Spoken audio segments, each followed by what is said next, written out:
Is one of 76. So no, 76 NRO. But it was like, when they were launching these Hubble, it had like a sister telescope, and then like both of them were equipped with this big gyroscope that they could just flip the gyroscope, and actually the thing could turn around to take pictures of the Earth. So, because they're not, isn't it just to look big? Yeah, yeah, like it's like Canon. It was like almost a clone of the like the of some of these. You know, they're actually like better than some of these other satellites too. Like the NSA spy satellites, people have no idea um, what they have now. I mean, this was 76, so I know they have a bunch of these spy satellites that can. One of them said they could read the Marlboro on your cigarette. You know, on a clear day.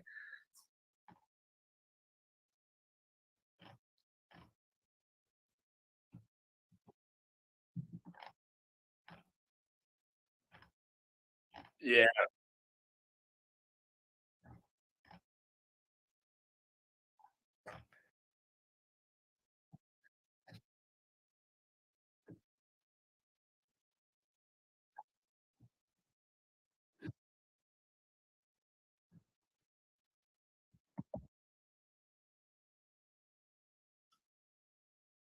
Oh, it's a Sean Hill.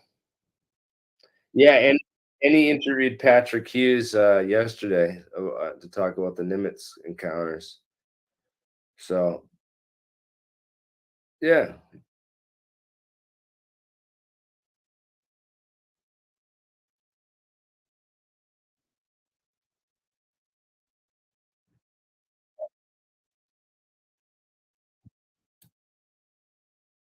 All right, let me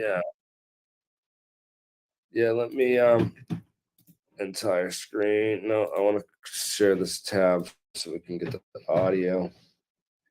Yeah, let's get this audio going. Investigative filmmaker and retired U.S. Navy Chief Master at Arms. He served on various vessels and duty stations abroad. Most notably, he was part of the bridge crew on board the USS Princeton during the infamous Tic-Tac UAP incident, the USS Unit, in 2004. He joined us today with a remarkable story of four unidentified flying objects shot down over the U.S. last week. So, Sean, welcome back.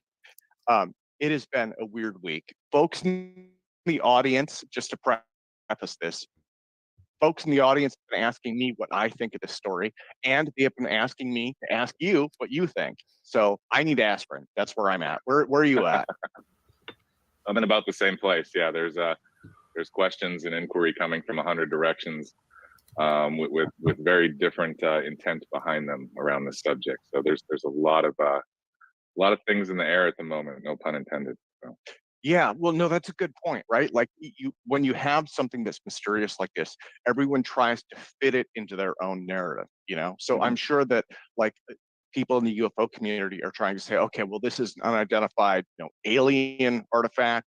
And of course, the defense community is looking at this in terms of, Chinese surveillance, and who knows what the actual story is. But, I have been going through, and I sent these to you beforehand. I've been going through and taking notes. I've probably got about 20 different news stories that I've looked at. Um, so this all started with a high altitude Chinese balloon that was shot down last Saturday. That's a week and a couple days ago off the coast of South Carolina. It traveled across the United States. Since then, a second object was shot down just last Friday over Alaska at about 40,000 feet. Another object was shot down at around 40,000 feet over the Yukon on Saturday. And a fourth object was shot down at only 20,000 feet over Lake Huron on Sunday. CNN quoted an anonymous national security spokesperson as saying these objects did not closely resemble and were much smaller than the PRC balloon, and we will not definitively characterize them until we can recover the debris, which we're working on. Politico reported that the object shot down on Friday was roughly cylindrical in shape and roughly the size of a small car, and also not maneuverable. And I think that's about all they've said. It appeared to also lack surveillance equipment. Canada's defense minister said that the one shot down with the Yukon was also small and cylindrical, and then the one over Lake Huron was octagonal in structure, and that reportedly had strings hanging off of it, but no payload. So let me go to you on these. In one over Alaska and then the one over Yukon, these kind of resemble the Tic Tac in their description, right? They're cylindrical, they're elongated, you know. I'd say on that data point, that one descriptor, yes, but I would need to know the angle of attack of the cylinder. What was its orientation? You know, if I've got pilots that can make a determination that it was non-maneuverable, is that only based on the idea that there were no obvious means of propulsion? Or was it just based on the fact that it remained stationary or seemed to move with the air currents? There's a lot of data points that are missing for us at home. We've got the sensational headline portion. We've got unidentified objects in American and Allied airspace, undetected for a long period of time or unreported to the public. But as we're finding out, as this develops, this has been going on for quite a while. We've had numerous balloon incidents like this that were tracked, just not disclosed to the public. I would say that when they're definitive balloons, you know, whether weather balloons, Chinese surveillance balloons, or God forbid, you know, test beds for EMP weapons, as some have wondered, that's one thing completely separate. Those are identified and identifiable, and they're following proper tracks. I'm curious at a cylinder. A cylinder is not a good way to make a balloon unless you have counterweights, propulsion, you know, different basting, and the means to monitor and make those changes, because that shape doesn't want to lay on its side. A Tic Tac filled with helium or hydrogen is not naturally going to float in a horizontal manner. It's going to need to be forced down into that orientation based on the way the buoyancy works. So if we were to find out that they were horizontally oriented without any means of ballast or propulsion, I'd be very interested, as someone who studies UAP, in the case. Across the board, I'm interested from a national security aspect, because the question, while I'm not a fan of this question with UAP, why now? Why are we suddenly seeing these? Why are they? We know that they're not novel immediately. They just haven't been reported to us. So are we looking at something that is a question of just a different administration that has a different interest in reporting different things for political reasons based on Ukraine and mounting tensions, et cetera? Or are we looking at something that is more akin to maybe filters have been taken off at NORAD or somewhere else in accordance with something like Arrow, and now we're suddenly looking farther down the spectrum at objects we weren't looking at before, at the loitering clutter on the radar, or low, slow flyers that don't appear to be threats of some kind. There's a lot of information we're missing, and so a lot of people are conflating UAP to already identified shot down balloons, tracked surveillance equipment. But this is indicating to us that we have a hole in our frontier, so to speak, and that little scale there where these balloons are fit perfectly in to the scale where we find UAP. So if this is a question of national security, we're looking at holes in our fence.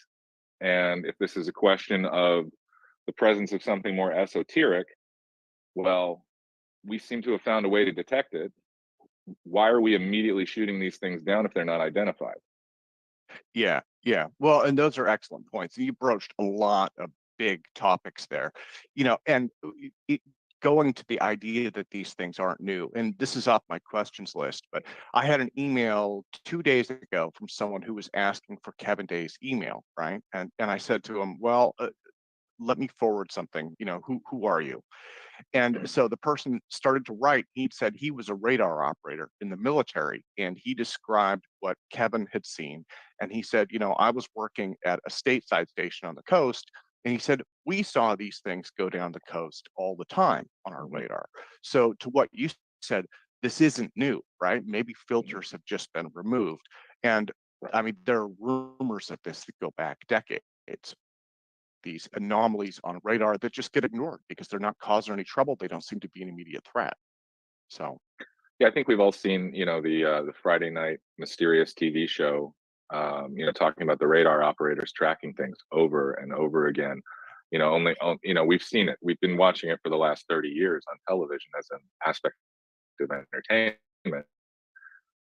And whether it's that or the rumor mill coming out of the military or from radar operators, like you said, or when I talk to the sonar techs who say that it's just as busy underwater and we just shrug it off and don't log it. Well, if we're logging it now, if the time has come that we're going to pay attention, that people are going to find out about it, I think what I would say is don't throw the baby out with the bathwater. This is one of those where people have to check their outrage for a minute and say, wait a second, you knew? Yes, come on. Of course they knew. It's just there doesn't seem any way to rip this Band-Aid off easily. Yeah, well, no, that's a good point. So in terms of the Alaska anomaly, this object in Alaska, both the open source intelligence monitor and CNN leaked briefing details from F-22 pilots who tracked the aircraft, and they had said that it interfered with their sensors and they could see no propulsion systems on the aircraft, not knowing how it could possibly be staying in the air. And I'm quoting that obviously because it's kind of headline English, not proper grammar. But so the interfering with their sensors is interesting. Now, and again, I believe this is one of the cylinders. If there was something on it, some kind of a surveillance payload, maybe that could interfere with an F-22, right? That doesn't necessarily mean that it's some kind of an alien artifact, but it is interesting. It's interesting that it would do that. Well, we have definitively seen prosaic balloons carrying what our government has claimed after salvaging them in international, properly in the water and checking them out, that these were signals intelligence collection platforms. Yeah. Now, so we know what those look like, at least in that mark, make, and model from the Chinese. Even if they say it's a weather balloon, our folks say that's not the data collection devices that were on board.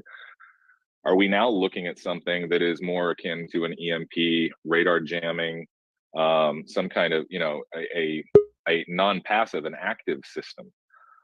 Is that what they encountered? I find it really intriguing because I put a great deal of stake behind what these pilots are saying. I know they're professionals. I know they're trained to observe highly detailed things in a very dynamic environment. I trust what they're seeing and what they say about it. So if they say it was not maneuverable, it was low altitude, they can't figure out how it was in the air, that's telling me that they ruled out that it was a balloon, because any one of us would look at something that's in the air without those things and say, well, it must be a balloon of some kind. So what did it look like that made it sure to them? Where's the gun camera footage of this that makes it obvious it's not a balloon? And then we'll crowbar that one out into UAP, and it should be studied as such, because these UAP and foreign adversaries are that technology is starting to bump into each other as we get more advanced into fifth generational technologies and things like that. And that's an assumption I'm making, but I think it's a rather obvious one. So it's going to be harder to be distinctive between those two things on the battlefield as time goes forward. Well, it's interesting you mentioned altitudes. So I did some research on this. So according to USA Today, and this is common knowledge, the common cruising altitude for most commercial airlines is 33,000 to 42,000 feet, roundabouts. Weather balloons, when they're released, and I saw a bunch of photos of these, and these actually look like, when they do, apparently there are something like 90 or 100 weather balloons released every day. But these just look like oversized party balloons, right? They're round, they have a single person holding them. They're not that large. They have a radio sound attached to them. They travel up to 100,000 feet in the air, and they basically go up much faster than they move sideways. And again, the objects that we're talking about here were at around 40,000 feet, which is probably the reason why the government officials cited a potential risk to civilian aviation as the reason to shoot these things down, as well as this surveillance potential. Now, another thing that I looked up was when the original reports came out, they'd said, nope, this is a surveillance device. And I said, well, wait a minute. The Chinese are saying this is a weather balloon. So Politico quoted an unnamed senior State Department official who said they had high-res imagery from U-2 flybys that revealed that the initial balloon, the one from China, was capable of conducting signals intelligence collection, and the equipment aboard it was inconsistent with what they would see in a weather balloon. So I guess that was how they made that determination, right?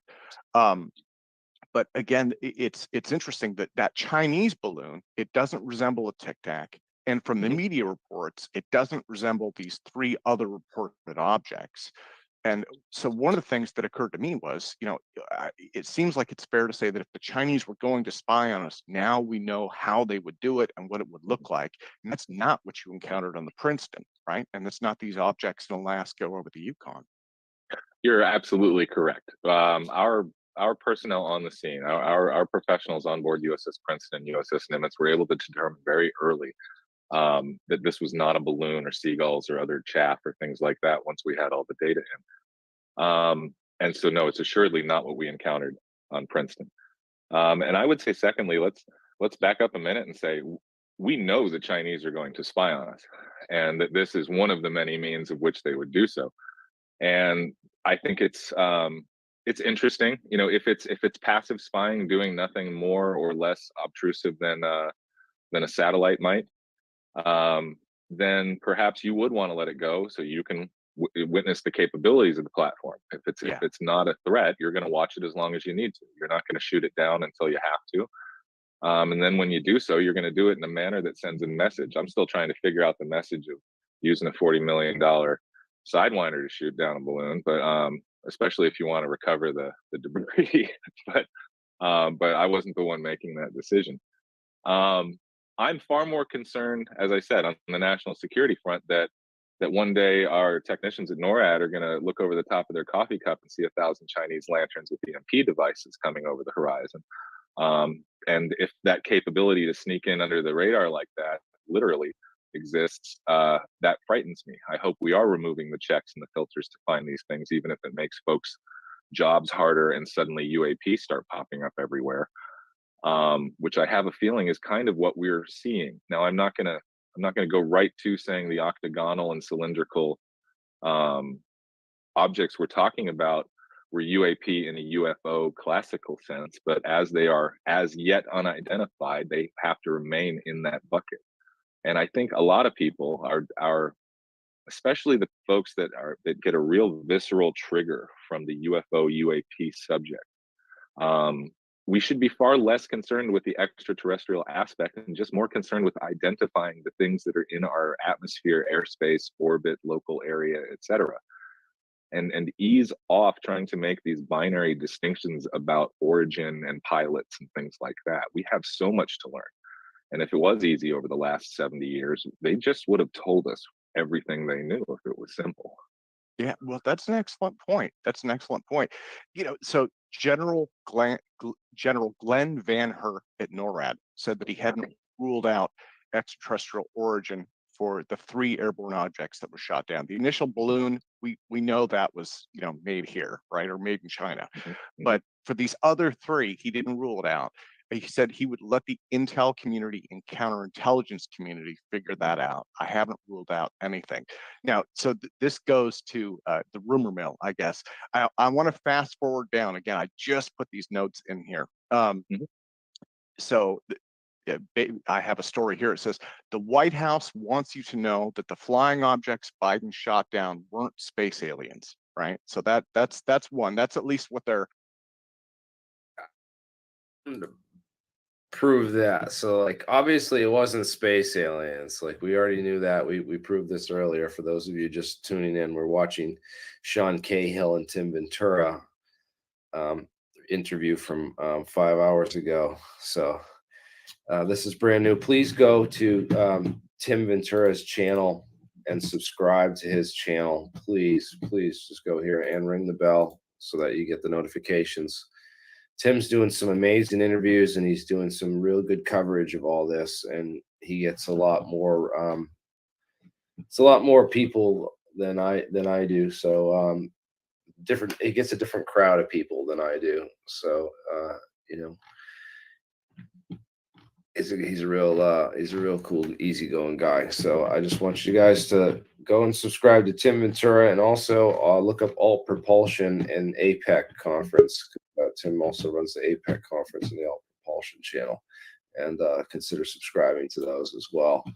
But yeah, we'll continue. Oh my God, it is cold outside in Canada right now. Like the weather dropped probably at least 20 degrees. No, not 20, 15, 20 with wind chill. I bet easy, actually. Freaking cold.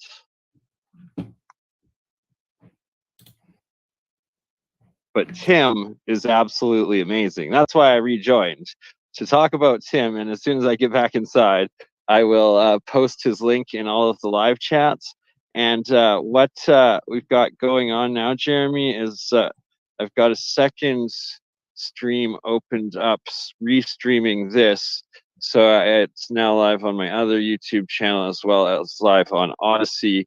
And then we can start using it as a back room and inviting others on, and then continue it on afterwards. Yeah, but you gotta get like I gotta get like a multi-stream going. So I gotta do what you could do and set up a couple different computers and just stream to different platforms with each one of them.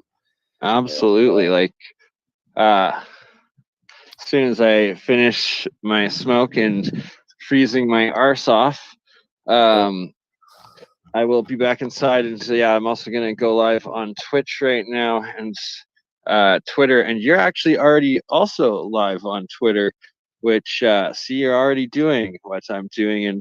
And we should hook up before this stream ends. You will also be hooked up live on your Facebook. And do you have a second, smaller YouTube channel under your name? I do not really. I mean, I have like another channel, but I don't really, it's just whatever. It's just like perfect. So it is you, and it's not an imposter, and it's got about less than 1,000 subscribers right now. And that is perfect because of the system I'm going to be setting up, starting with launching the weekend at BurnEye's 48-hour stream on the weekend, where it's a bunch of mixed programming from around the world of already pre-streaming programs that are going to be something like that up and just show like some older content, because I got a lot. We are exactly. You got it. See, and the older content is a key part of it, and that this weekend, because of Twitter actually, and it's saved on my second backup Twitter account. I believe it's got like only 50 subscribers, but it does have my original 48-hour video stream of the original 48-hour that I did, and it got my original Bernard Conkin YouTube channel taken down because someone used, I believe whoever does those porn bots came in and exposed themselves on camera for 10 seconds 24 hours into this video, and then like kicked him out immediately, blocked him, continued on for another 24 hours, 18 hours, I think, of which I was passed out on a couch. And it was hilarious because Campbell kept coming back into the stream and like checking, and it was like there was still like 20 people like that had been watching from the beginning, still watching, and you'd be like, what are you guys doing? They're like, oh, the dog came in about half hour ago. And just ridiculousness. But point being that it will be a replay video of that original stream, relaunching it again this weekend, and that the Sundays we're going to be doing an all day like Mike with Faraday there, and his batteries is Adamoto. Myself, I'm going to be doing some coil windings and setting up some of the electrolysis experiments, and we'll be running ongoing tests throughout that 48 hours too, that you set up the live camera at the beginning, and then you keep it going and running throughout the whole time. And yeah, whole bunch of stuff. Tim, freaking epic. And I really do. Tim needs to have Kevin Day back on. Yeah, he does. Let's we could play that back. I'm just checking out how far up this place is in Northwest Territory, Yukon. Yeah, that is pretty damn far. So to Vancouver, it's 1,127 miles, right? And then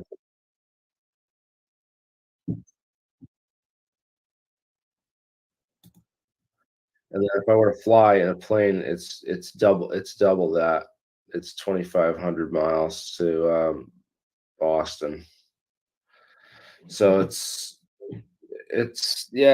about a third of the leg.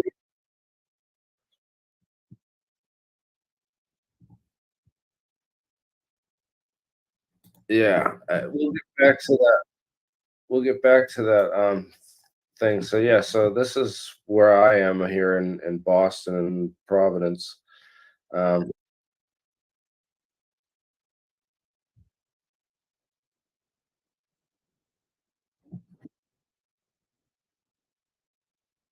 Yeah.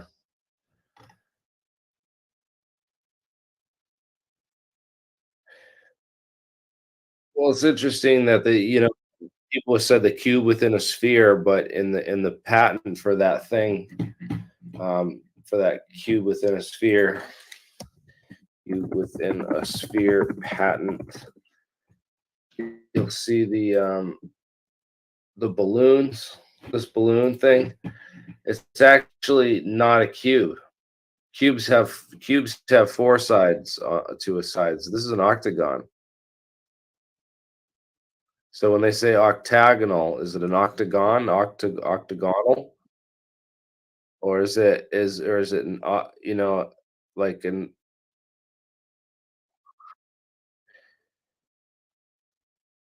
this is an octahedron. Sorry, this is an oct. So an octagon is an eight-sided, two-dimensional shape, right? So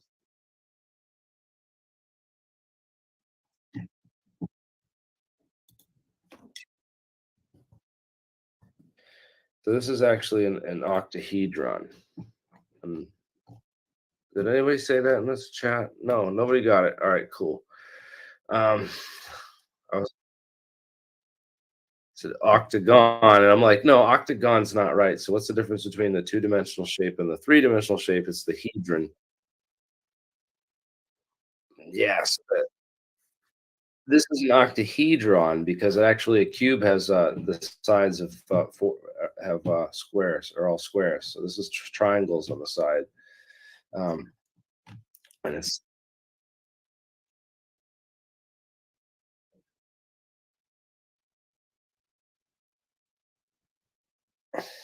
very interesting. So the idea that these radar reflectors, the balloon was just to carry this thing up and see how it's tied to the inside of the balloon so that it can be the radar reflector goes inside the balloon. And the later ones, you see the Chinese releasing these things that just look like let me find the pictures of them. Chinese releasing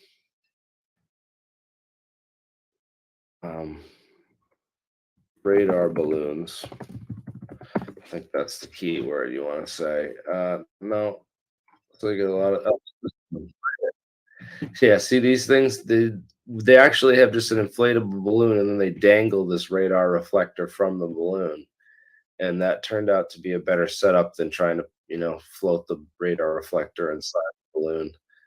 But still, sometimes I think they do the ones with the clear balloon with the radar reflector inside it, uh, just because it looks more um suspicious and UFO like, I guess. I don't know. But there is a lot of high-tech balloon stuff, so I wanted to talk about this and get this in perspective, because what do you think about the idea of high-tech balloon stuff being mistaken for UFO technology by, an unaware public, and then it being covered up and like kind of kept secret with this UFO thing?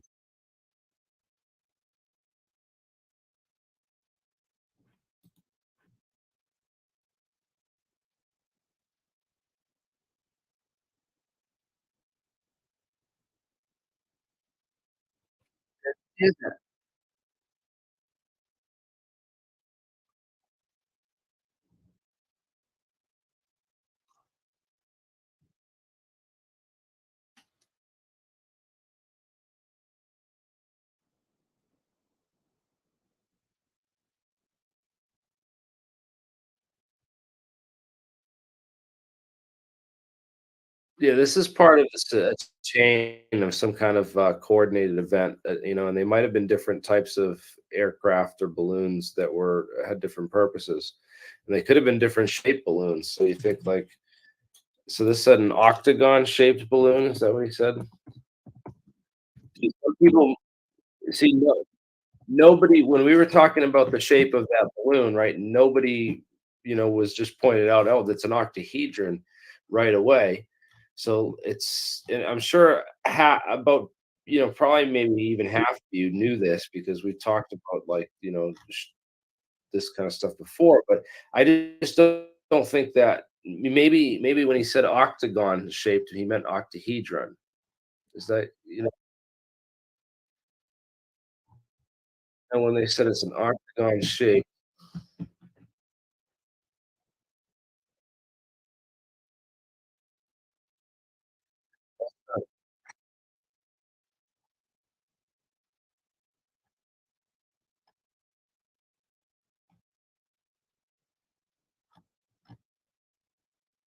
there's no picture of that, but say it is say it is in fact an octagon, right?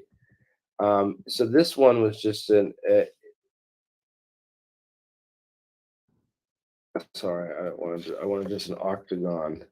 So an octagon has 8 sides, and this would be, if say it's an array that you wanted to suspend from a balloon. So I built like each one of these out of trusses, carbon fiber trusses like that other system, and I just connected them in an octagon pattern instead of the dipole kind of arrangement that they had with the two things that were hanging from the one that they shot down over South Carolina, the first one that they shot down. So say that we had an array like this, and you put some sensors on each one of these going around, that would be these sort of laser scanners, because this is what was seen from the sky and photographed over Hawaii just yesterday. You know, so a spy satellite was doing. I don't know if this is. I think this might be a time. Like a long term exposure. So this thing might have been the satellite been pass. Doing passes, and I'm not sure how they.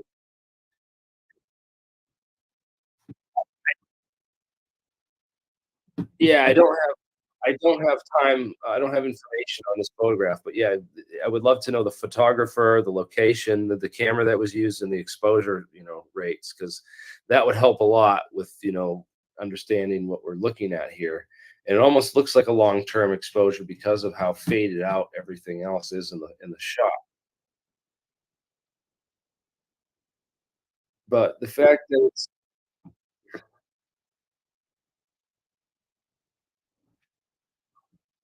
oh, hey, send me the video.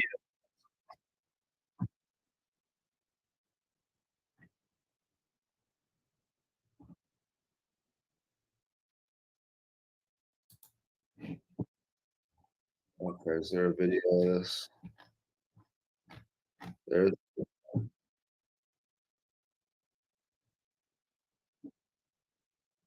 it feels. Does it feel fake to you?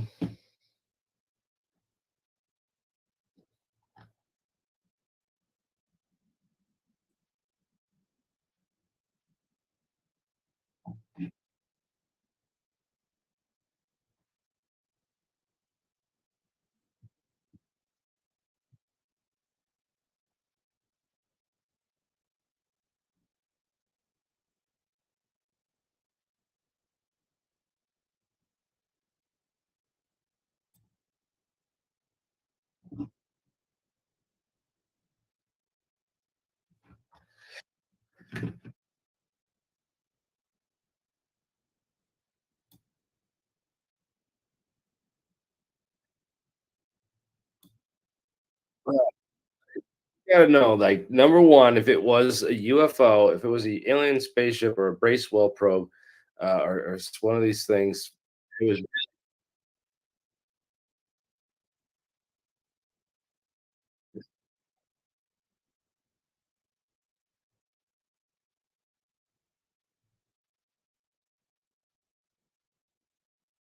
imagine, just imagine if in the middle of a Chinese balloon. Okay, so just bear with me for 1 minute. In the middle of this,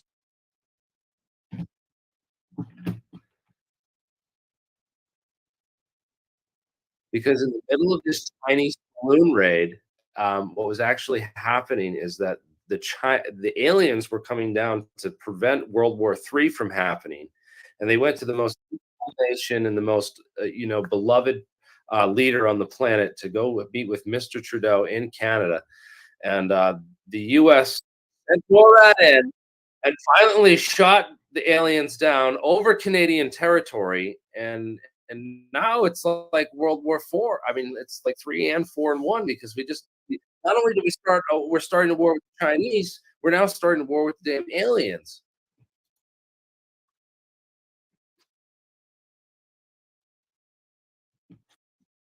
What, Canada, I? A? Yeah, that's it. It looks like I say AHEH. I thought it was this. This is the proper spelling. Uh,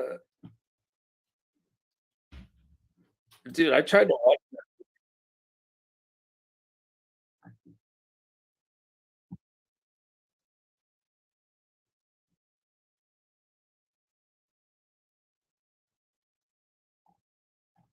See, yeah, I know you had one. That's the thing. I wore it on purpose because I know these things. I know how it gets in Canada. It gets like sometimes we get that cold air that blows down here some of the time, so we get a taste of it every now and again.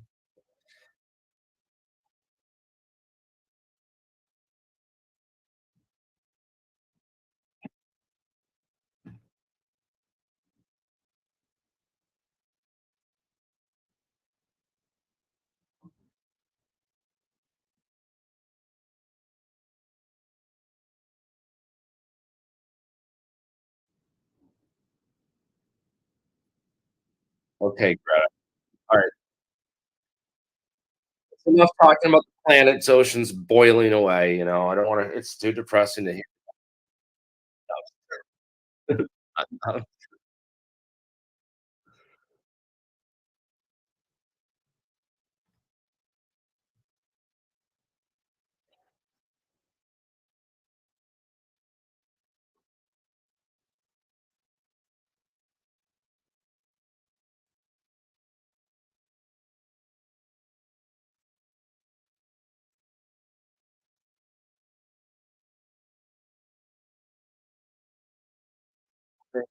China, this is crazy because China is a growing nation, has massive energy needs right now.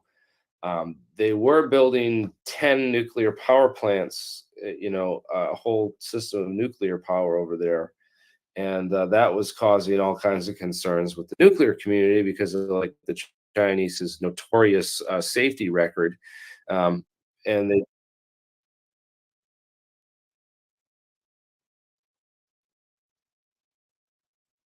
I don't know about accidents, but they've had, their rate of industrial accidents in general, is, it's probably a lot higher than even what's reported, which is still and, the Chinese have a habit of, like, they wanna do everything themselves, so they try to they steal, copy, and they have absolutely no concern for international patent laws at all, and, it's, it's pretty funny. I'm sorry, I'm reading the chat too. Anyways, China is planning to build 43 new coal power plants on top of the 1,000 plants they already have in operation. And so, I guess, there's a lot of needs in China, but there's a lot of worry about, what we're doing to the atmosphere and the world, which is a real thing we should be concerned about, and, future the mess that, we're leaving for future generations is just, the history of these things.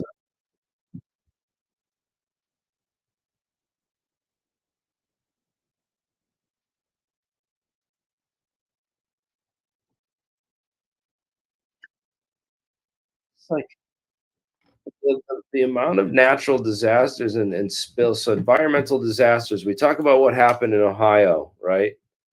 And how it's not being reported by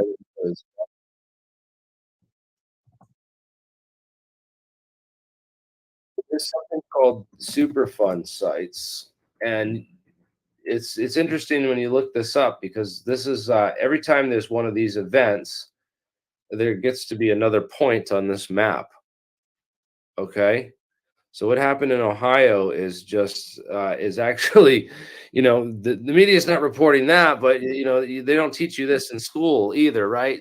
Because a lot of these things are right in your backyard, and especially if you live where I grew up, there's more of them than you can even realize. Like, you realize, oh well, that place that we drive by, that's just this old factory that's all fenced off and you can't go in there. Oh, that's that place.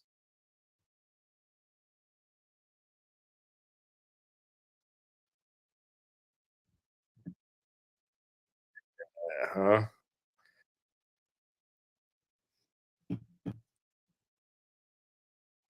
Yep. See, we're in the red, right? Yeah, we're in Massachusetts. Yeah, that's where I grew up, southeastern Mass. It's like hub central, all from there to Boston and everything. It's all like a giant super fun site, or just glue, old horse glue factories that burnt down. That was the one, glue factory, a shoe factory. Um,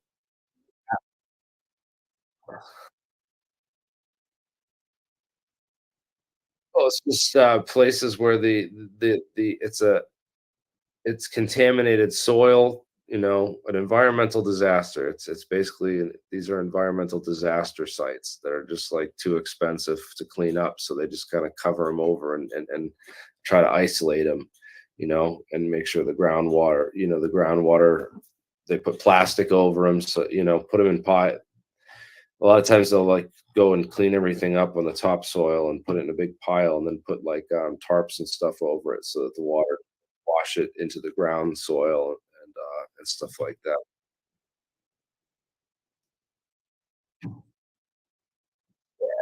These are super fun sites. So yeah, this is what I'm talking about with what happened in Ohio, because yeah, they don't teach you about that stuff at school, and what happened in Ohio.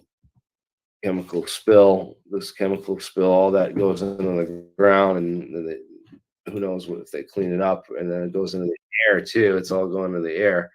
So yeah, this is a massive, disaster, and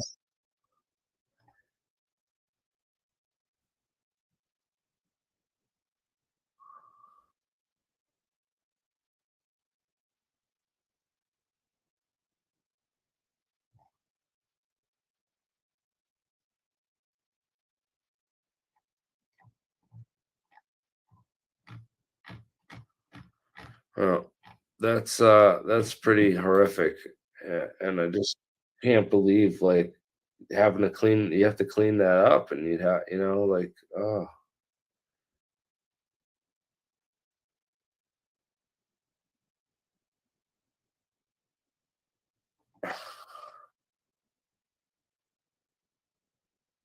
It's like they have to just take all that soil and dig it up, put it in a big pile over here, and then put it disassemble all these trains, and then use that to uh, cover the whole site or to reach these are all going to have to get cleaned up and then washed and sent to a recycling plant.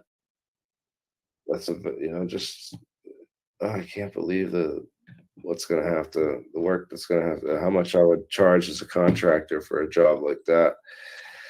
It's in the millions.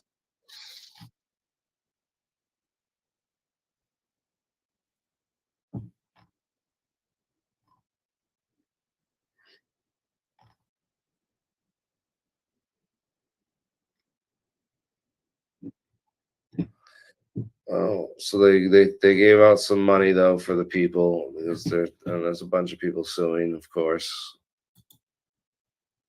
Yeah, it's not impacting the river. It's not going into the water supply. It looks like it's a pretty isolated area.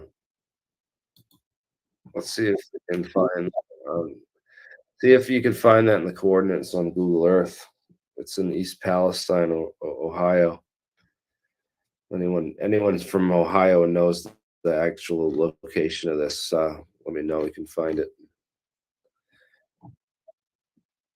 No, I need to add one. Well, yeah, we read off what it was. It's a bunch of not ethylene, ethyl hexyl acrylate.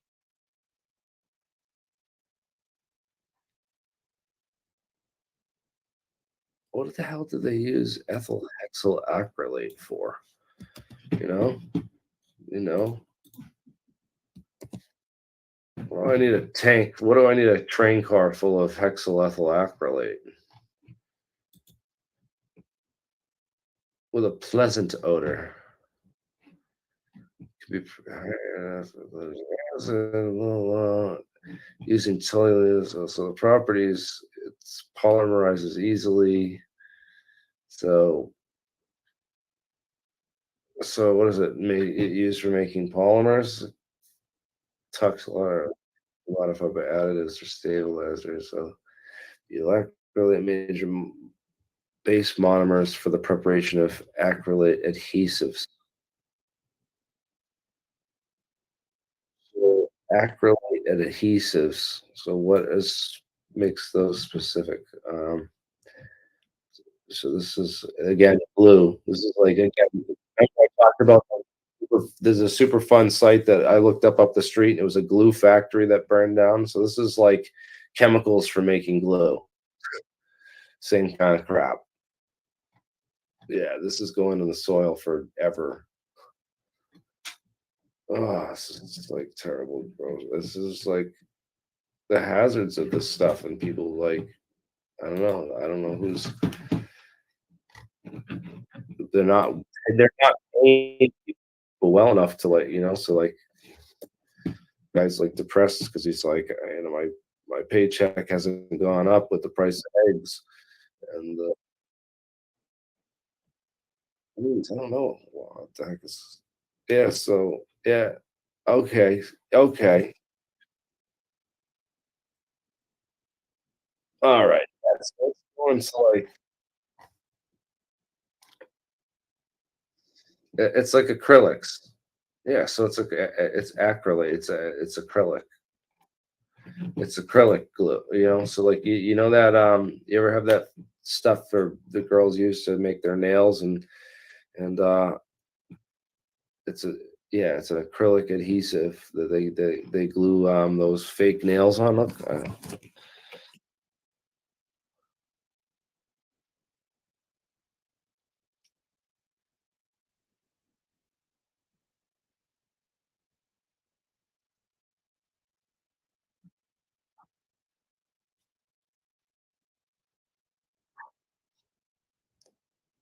So, yeah, they will not be able to glue their fake nails on, and it will be a abs oh my god. What are we going to do?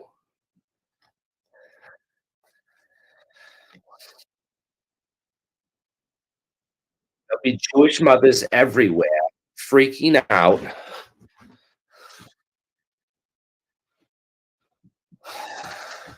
their nails. You know it. Just burning.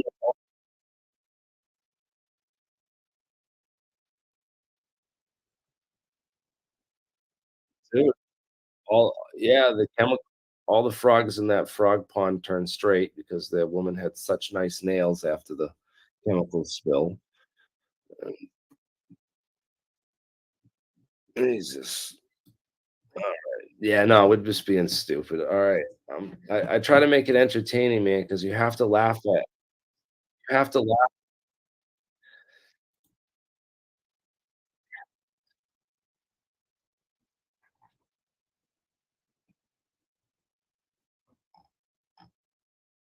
No, whatever. It's a con.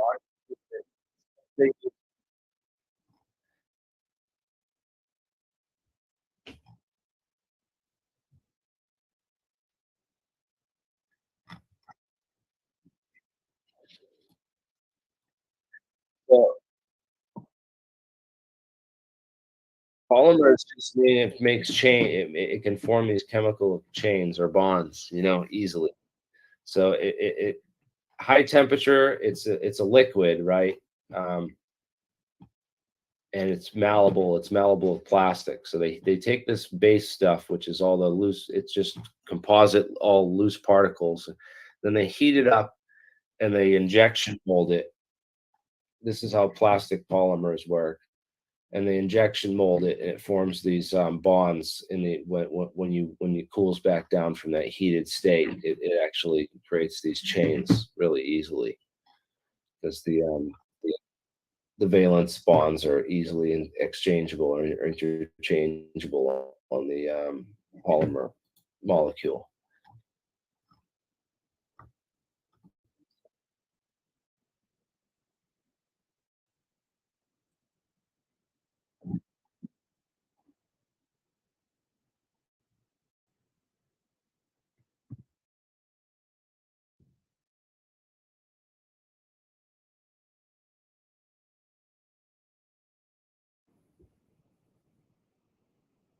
Right. So yeah, this is true for any kind of like silicone will work silicon, sorry, will work the same pretty much as the carbon. And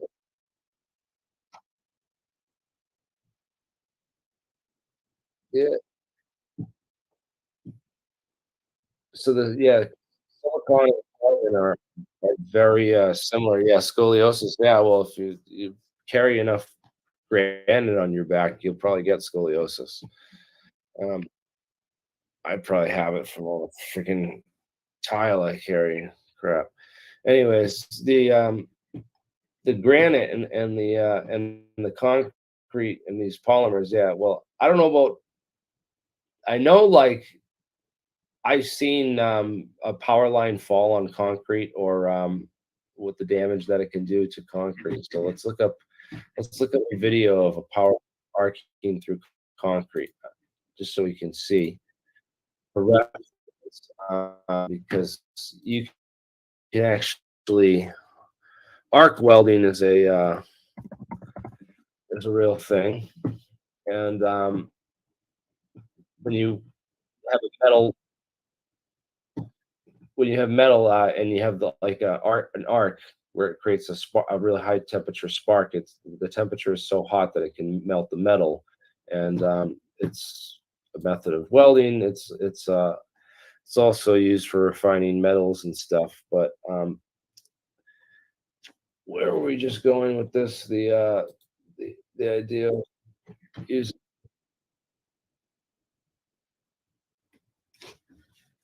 All right.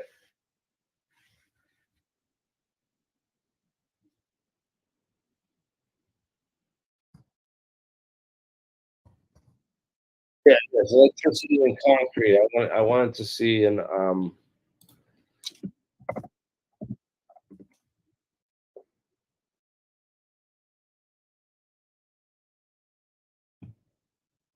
but I want to see like because I know it does through asphalt and some stones can actually melt and re-solidify, but it takes in order to create a lot of these rocks and granite and stuff in nature, it also it requires very, very high pressure. Like those when you have to create when they create the artificial diamonds and stuff.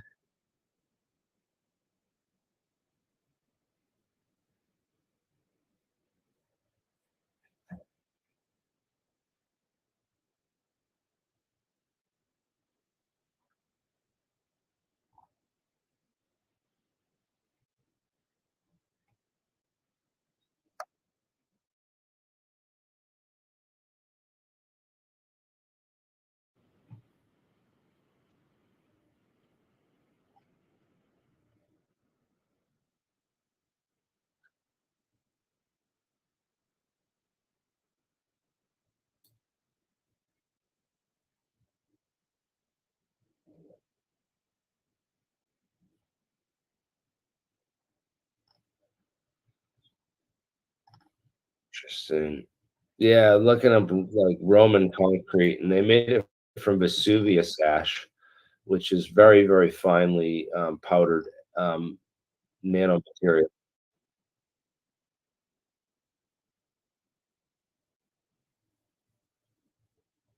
Yeah.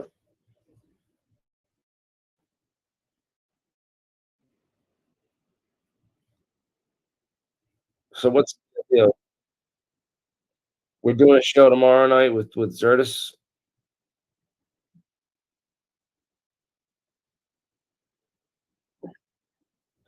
No,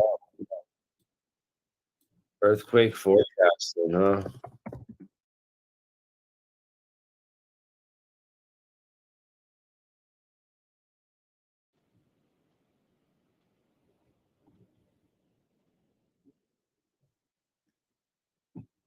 Oh, oh,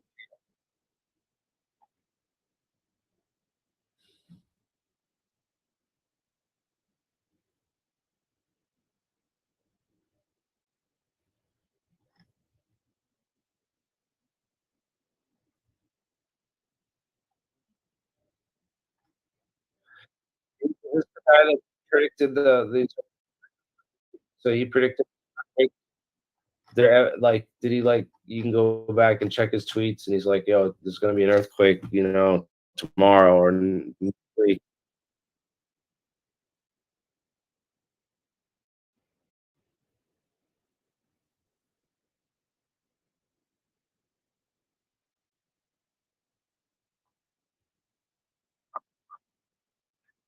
Oh, does he debate cash? I want to see him say about.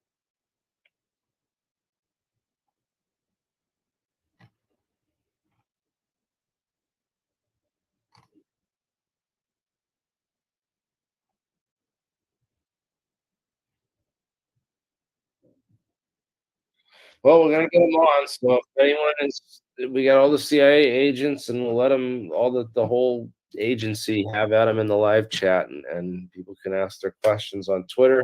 I'm gonna put the link to this on Twitter.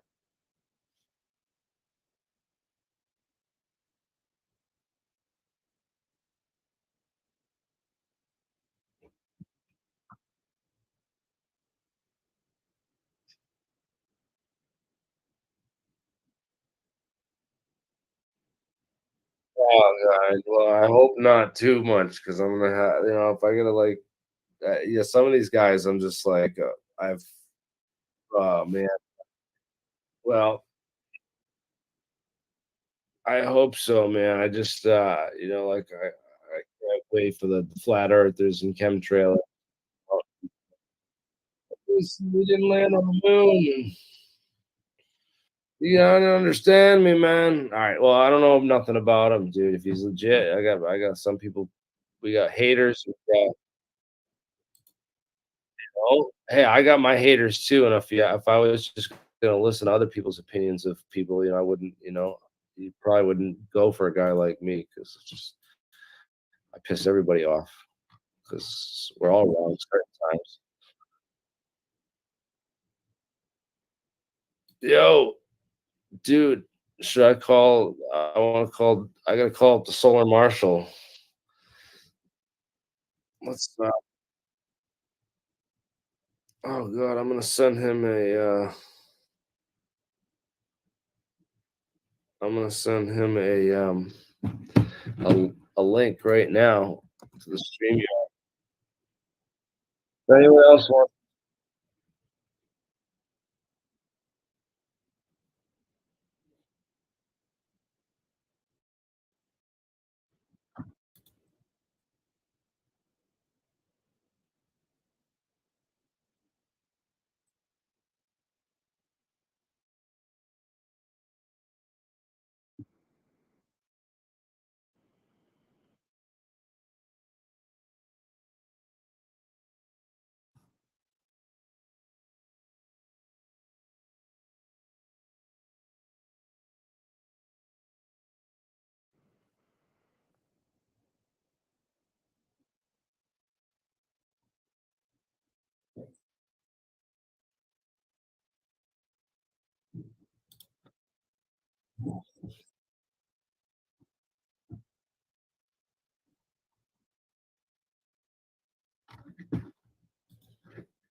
Paul Cook on.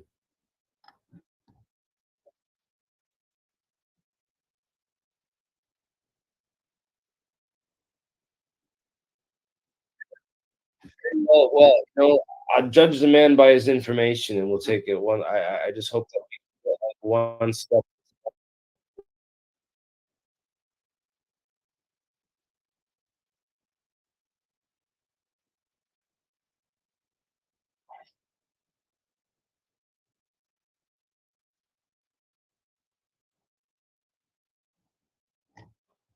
Yeah. I want to have people like we need more like I want more graphics editors to make like we gotta hype up the beats between me and Paul.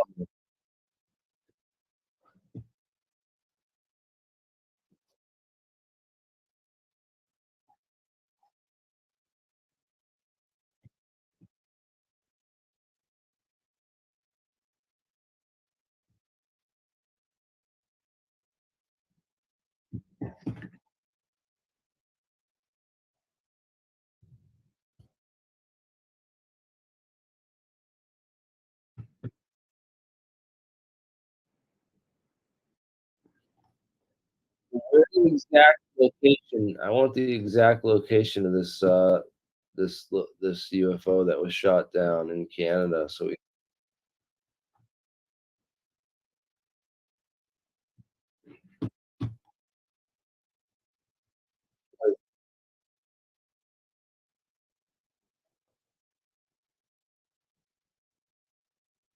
a small.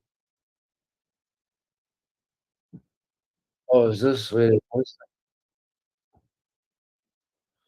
Is China, is this real? Is China really warning us of retaliation for shooting down their balloons?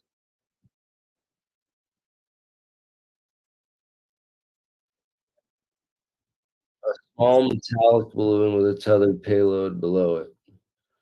That's what they said that this one in Canada was. So, they thought as long as possible to tell us it was a balloon. Like I said.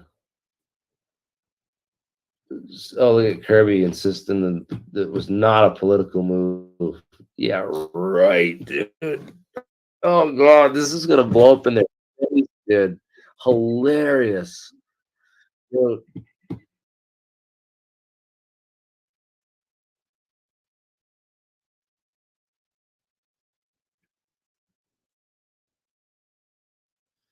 what's that like? What's that screen I think you just posted?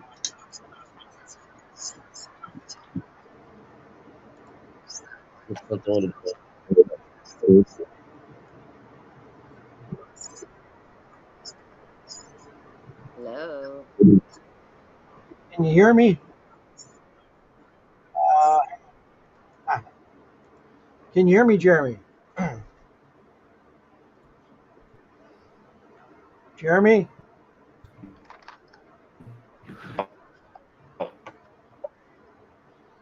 Should be able to hear me. You hear me? Can you hear me? No. No. Oh, did you see this? White House press secretary. You can't hear me, can you? I'm gonna watch. Hello? This. I'm gonna Hello? watch this. No. Jeremy cannot. He can't hear me. He can't hear me at all? That's weird. Hold on.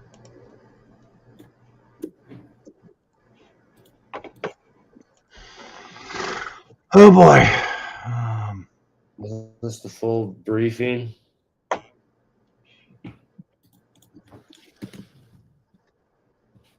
Bernie, can you hear Yeah, me? this is it. Yes, I can. Alright, Hold on one sec, Dan. I gotta send sure. you another link. You guys are About this, but there is no indication of aliens or extraterrestrial activity. With these recent takedowns, again, there is no indication of aliens or terrestrial activity with these takedowns.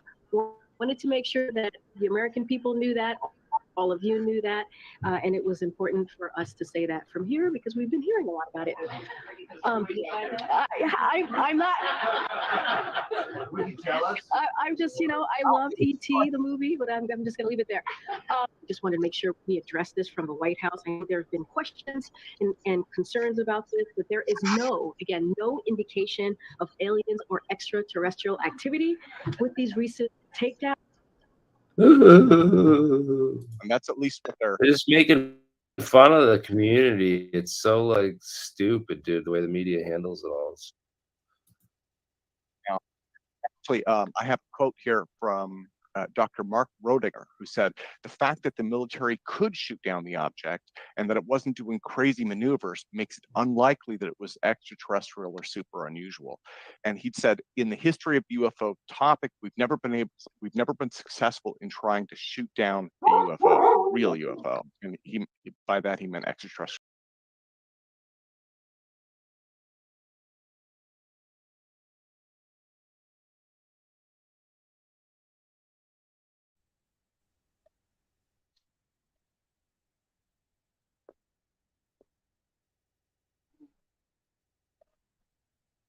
with its wisdom. But the fact is that the Italians revealed to the ATIP program, to Luis Elizondo, that they had managed to strike a UAP with depleted uranium rounds, and that UAP had then in turn fired on their aircraft. That was released during the Unidentified, I believe, at the end of season 1 on History Channel. That we the Italian city UAP. Now we don't have many other reports. Never heard of that.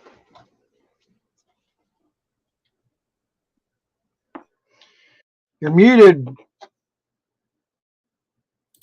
Yeah, sorry about that.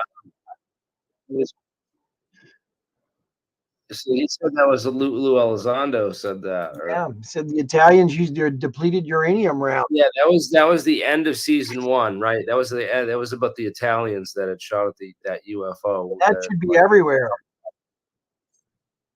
Wasn't it from a helicopter? Has to be. They're calling it a UAP. Yeah, well, Not cool to say UFO anymore. Not cool anymore to call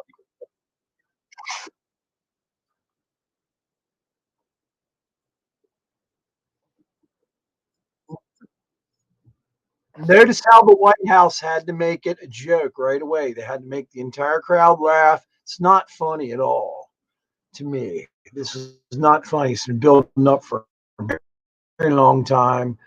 I hate it when they make a joke out of shooting the stuff down. Yes, they didn't need to use a $4 million round to take down a balloon, but that balloon was sucking up all kinds of signal information. That's what that was all about. That's why it's dangerous.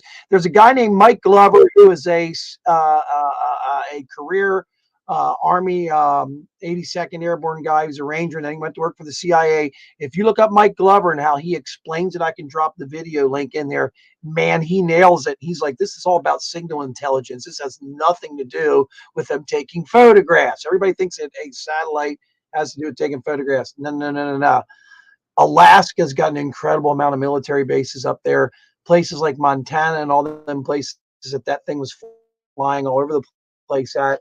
It's nuclear warheads and stuff. And guess who gets all the intelligence for Russia? China absorbs all that, the intelligence, and Russia gets that information from them. So who are we 9 minutes away on the war clock from going to war with? Russia. Look at the war clock once right now, Jeremy. Very interesting. Yeah.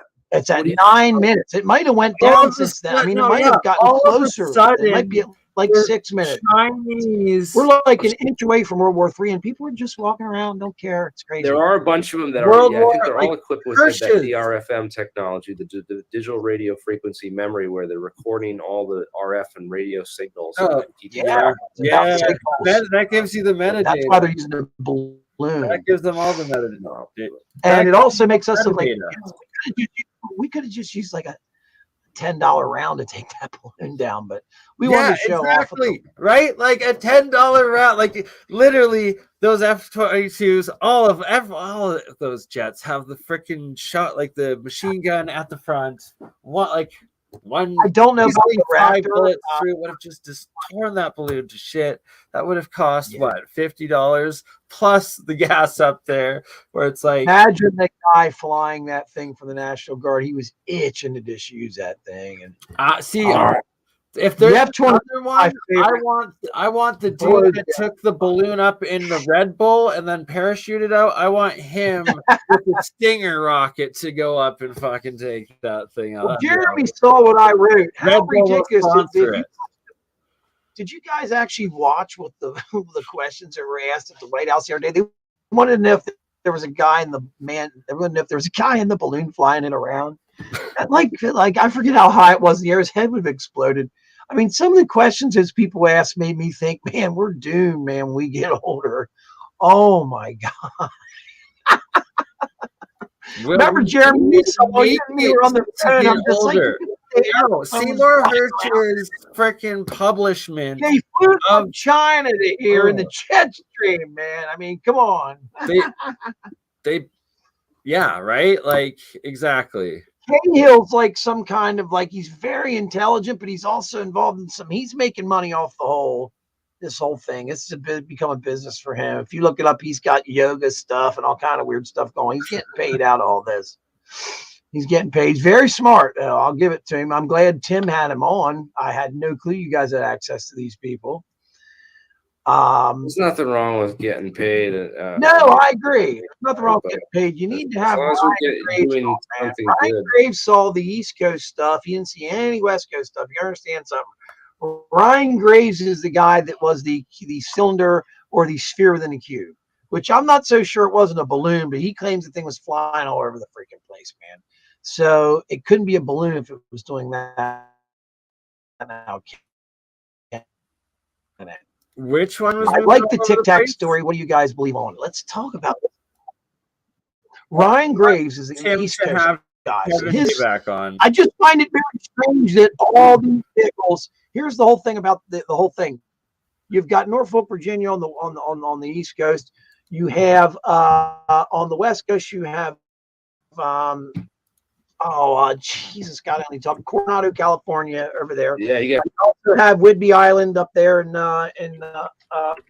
Washington. Thing is, don't you guys find it awful strange that this stuff keeps happening on the test waters of the Navy, on the waters of the East Coast, Norfolk, Dam Neck? The SEALs are all there at each place. It's where our two main naval bases are in the United States country. There's an incredible amount of stuff going on up there. We've got Army, Navy, all that stuff up there. Now, what's up there? Well, so you something is the Tic-Tac another country? It's us, or is it aliens? What is it, guys? What Commander? I think projected. They're- And I point. I start pointing, I can make it look like it has a radar cross section at, let's say, 20 miles away. I can take and go woo like that and point it straight up to the sky in a second, and it'll make it look like it traveled that far into the sky in a second. I can also take it and make it look like it went in the water, and it won't splash either. Now, the only thing that's strange is the disturbance in the water that it caused, the whitewash, because that's what supposedly caused it. Is that a byproduct? I'm gonna have to get off here. Okay. In a little bit here, I'm gonna end the broadcast, and we can just talk backstage. I don't know. I have to. I know. We can do a show. We do a show, man. And hold on. I'm off work We'll for end it another on week. your channel, and I'll add my Rumble on, and we'll keep on going on there for a little bit. All right, I'm gonna drop out though. We're at the Alchemist. Okay, I'll get with you, bro. I'm up for a while, man. Jeremy, are you really doing a show tomorrow night? Because by tomorrow night, we should have more info. We should have. I want to know what's going up in Alaska. They're already saying that they can't get to it because it's up above Dead Horse. You think it's cold where you're at, Bernie? Why would they shoot it down up there? Well, it's got to be something if they shot two down up there. And Tim above all that, we can go over all that area. I know that area pretty well. Dead Horse.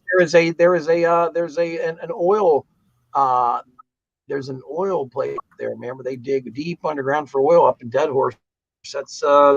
That's where the ice road truckers go. The ice road truckers go up to Dead Horse. Did you ever see the show? Only tomorrow, Dan. And yeah, that they mentioned that in the Wikipedia article of Dead Horse. Did they? That's what I know about Dead Horse because of that. I so love it says that it was show. also in like some episode 16 of the X-Files too. Dead Horse isn't that interesting? Yeah, that's weird. It was an episode. In the episode, it was about a sub that got scanned by some UFO with like lasers and stuff. It was pretty weird. There's a lot of soft disclosure. So,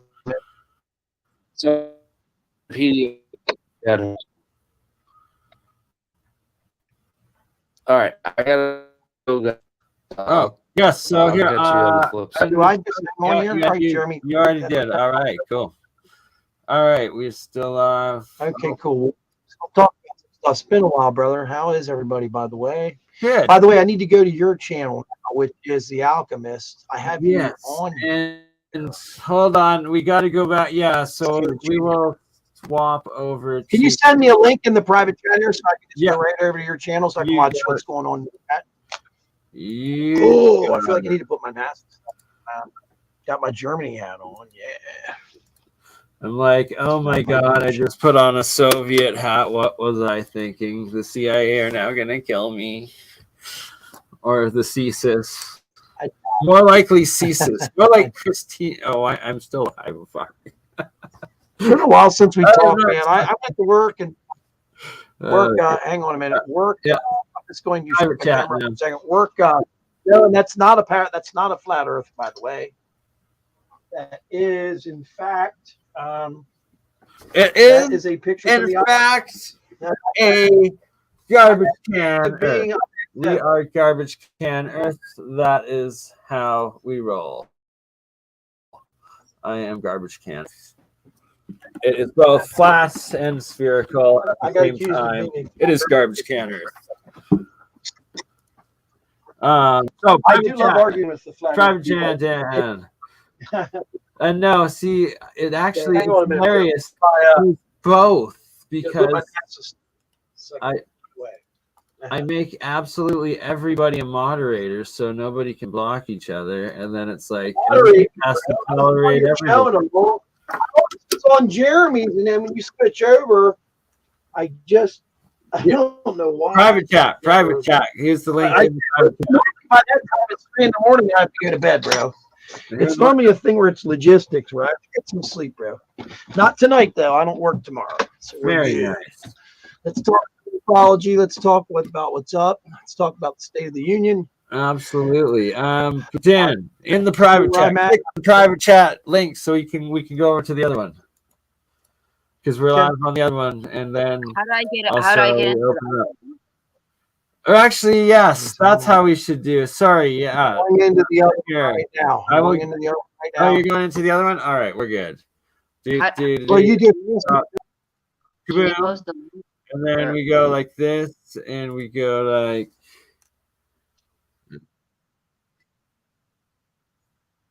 Brittany, where's the boom, there link?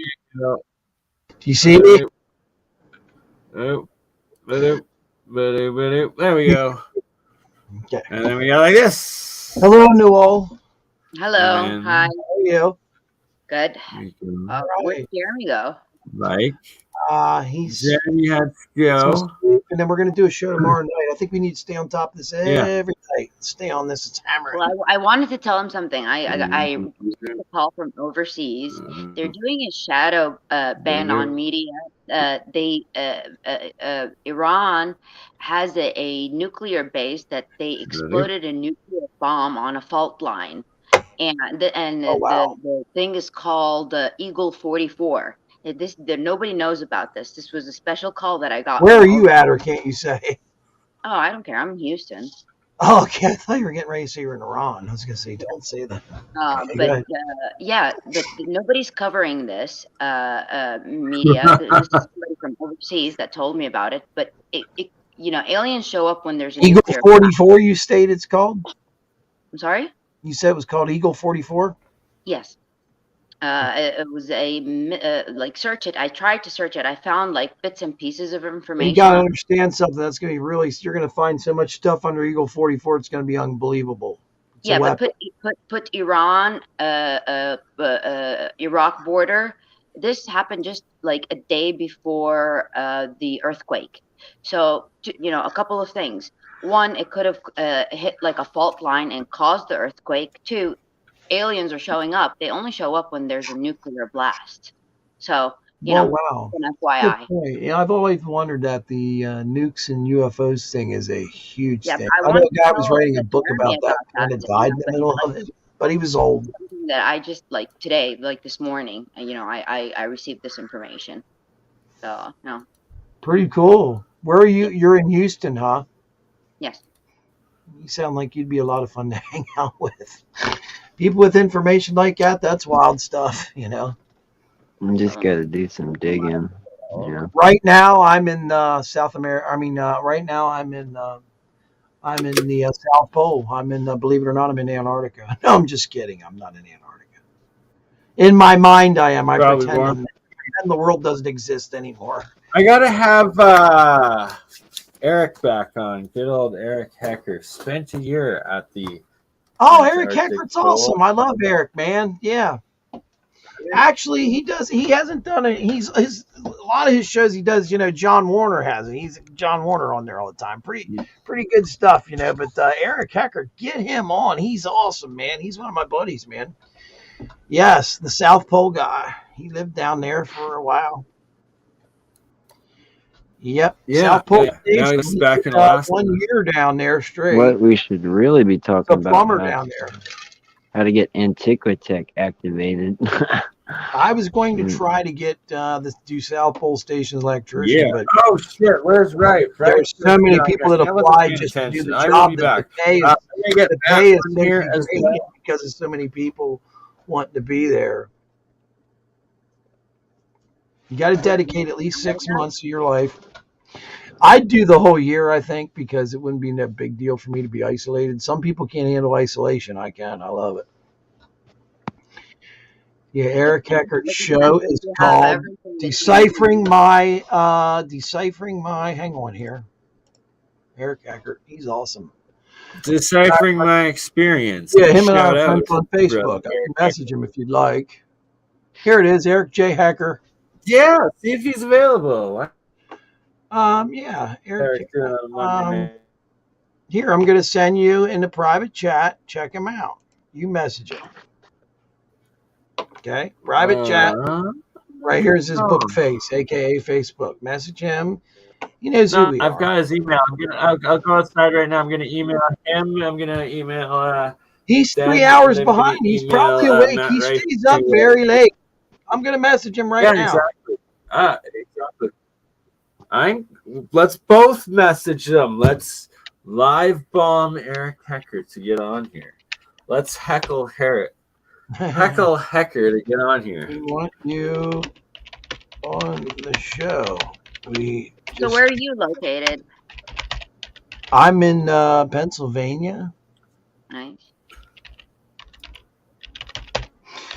And the weather is so cold in Houston, like it's in the 40s. Like I'm freezing, and We had 50s almost and 60 around here. We got real. It's when it gets cold down where you're at. It's nice here.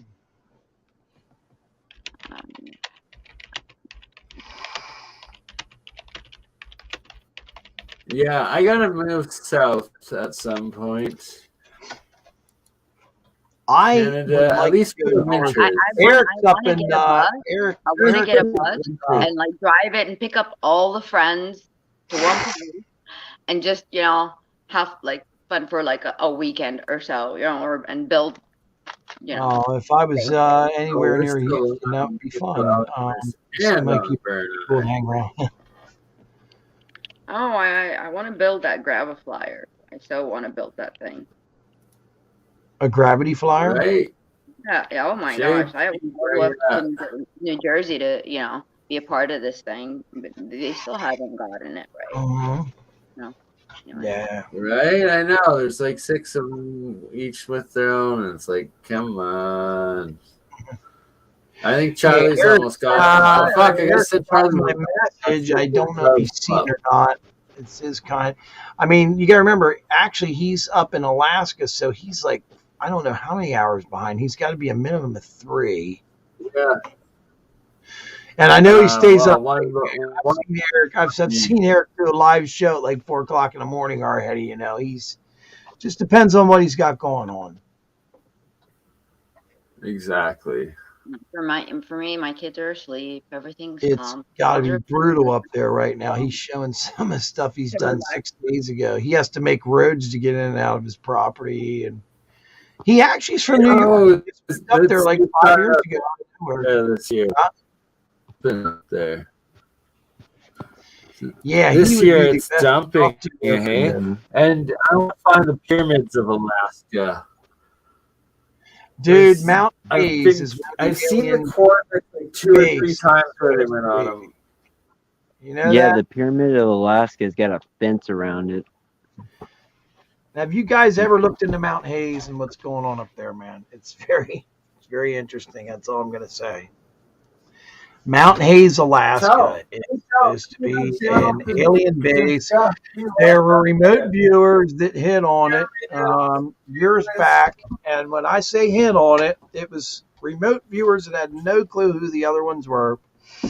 And the one guy, I'm trying to remember his name because I used to have all this stuff memorized, but I stopped doing the UFO thing a while back and just got tired of it. Let me see here when I pull this story up.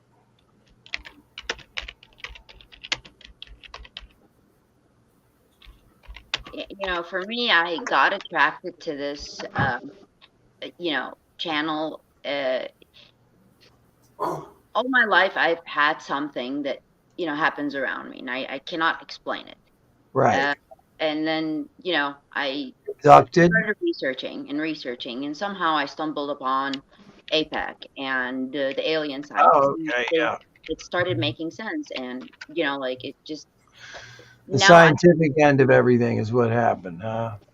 Well, no, I mean, like literally these things, follow me everywhere. I've got videos, I've got, I could go outside at any minute, and if I flicker a light, they flicker back.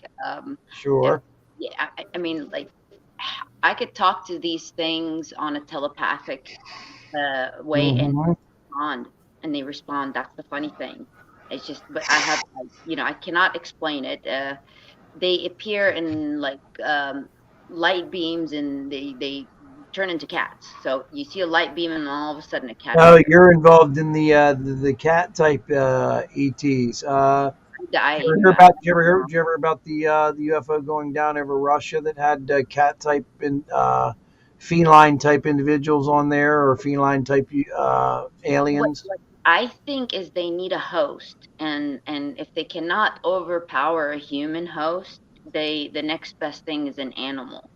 And Hmm. so, Yeah. you know, I mean, has happened at least a little over 100 times. So I have like really good, profound numbers on repetition of this. You know, I don't know what you want, what you call it, but you know, it happens. And Mount Hayes is right near where. Wow, Mount Hayes is right near where that one UFO was shot down. It's very. I'll tell you, Mount Hayes is creepy as all It get is. out. Did you hear about the guy that went missing in 2005? His Oh, friend and yeah. him were there. His friend and him were there. They were climbing the mountain, right? His friend looks up and sees a UFO. And he's up. He's scaling Mount Hayes. He comes back down, and his buddy's gone. His buddy's not in the tent. They never found his friend. His friend disappeared permanently. That's a true Yeah. story. You can look it up. And It's like UFO, and the guys went up there and had a camera on Mount Hayes for a couple days, and they saw a UFO that literally went down into the ground, and literally there was the spot where it went into the ground at was filled with tungsten and all kinds of weird stuff. yeah. There was, I think it was 40 feet. The impression went down into the snow by like 20 feet, shaped just like a UFO. They have film footage of it and everything. It's very strange. I contacted these You're guys. connecting a lot of dots. Where it wasn't. What's that? You're connecting a lot of dots for me. Yeah. Since Well, they made it I want to send you the YouTube. There's a YouTube video where these guys. I asked them. I said, "Was this just done for TV?" Because sometimes stuff's done for TV. And these guys are investigators. They claim no. So let me show you this. Well, Mountain like it's like that hypnosis regression from that movie, The Third Kind. It's like a copyright. Yeah, Yeah. Well, the whole thing is here's the part of the show where they talk about the mountain climber. His name and everything is in the news. Here is the link. I will post it in the private chat if you want to play it. You're not going to get hit for it. This has been played. I've showed this to other people.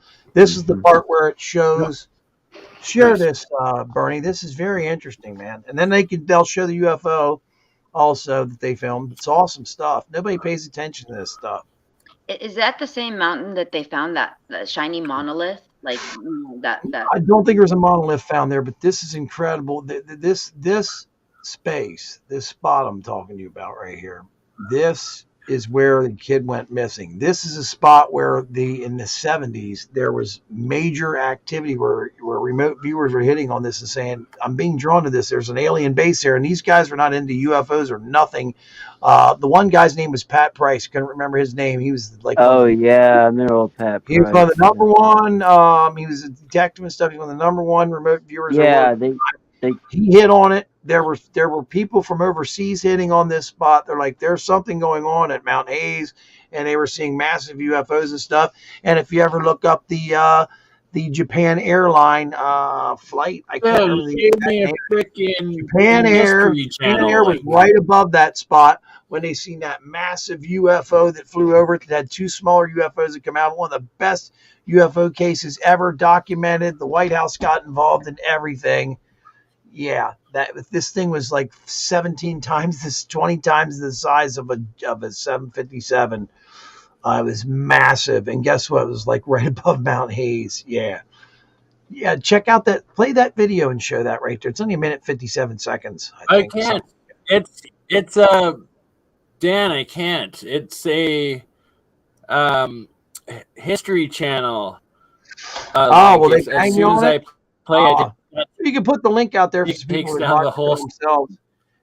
You can play, maybe you can play the audio. All I know is this guy went missing. The whole actual video is what you want to see. It's called Missing in Alaska.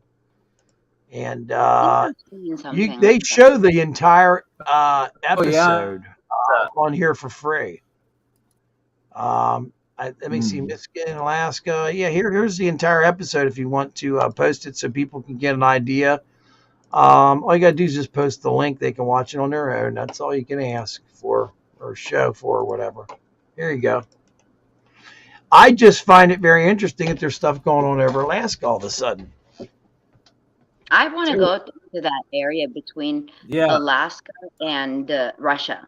You know that there's a space like the peninsula, right? There's like there's two What's islands, up and there? there's only 2.5 miles between them, and usually that area is ice.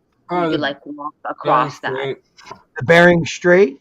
Yeah, and yes, and that's what determines the time zone for the whole world. So if you go there and you broadcast your the crab signal, grounds up there. you know, you could mess up the whole time for like the whole planet, you know, just for fun. Like, I would like to be the part between, let's see, Alaska and British Columbia, Canada. That's where a ton of UFO activity is supposed to be. And you know what? I know you're going to think I'm nuts when I say this, but that part of British Columbia, Canada is freaking known for Bigfoot sightings. It really is. Oh, yeah. There's a ton of sightings up there. Man, ever see anything? Not shit. They live in the Rockies. Those fuckers live in the Rockies. Foot country. I believe it because when you experience the shriek of one of them, like I just got the shivers again. You get the shivers every time. So you've actually heard one of these babies, huh? Yeah. I'm telling you. It's like There's it's a hundreds calling of thousands of there. sightings. I just find it hard to believe that that's not going on. That there's something. Just this there. high pitched thing I do. You've heard them, huh? You got to record that. No, I think we need to think bigger in the way they got technology stuff. Noel, I'm very interested. What got you involved in UFOs? Something's been following you, or it's been itching? yeah, at you? we call it an. Oh, there's Eric Ecker. Hang on one second here. Headed to work, but thanks for the offer. Okay, man. Tell him that he's got to come on this weekend. There's 48 hours that I will be live with programming. Tell him to tell me what time works for him, and we will have him on. That, man. It's your show. You're talking to him right now. Okay. Right. I can also do that. I'm supposed to be doing that. I already sent him the link. Oh. We both sent him the link. I heard that. Going to work. Oh yeah. But you're it is 12:12. You were Right wondering now how in I got Alberta, into at UFO Mountain stolen Time. Marshall? Or-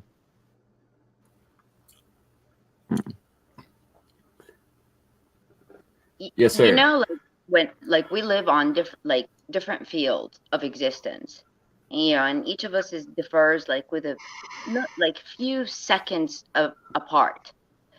But you know, the world is constructed of layers, and you know, and so like same space, more than one person or it could occupy, but on a different frequency. And so, you know, I've figured out those entities maybe are not entities. Maybe those are just, you know, evidence of an existence of a different field of existence, but just maybe like a few, I don't know, picoseconds difference, you know, and makes it a whole difference of reality. And so, you know, these kind of shows or this kind of channel like proves that yes, that, you know, if we can link into one thing, you know, in a sequence, it could prove that we can, you know, timestamp existence. You know, time stamping is very important, but nobody takes that into regard in any way. But really, it dictates, you know, order. It dictates, you know, when is somebody at what point, you know, in time. I mean, it's a lot of Anthony, just for you in the private chat.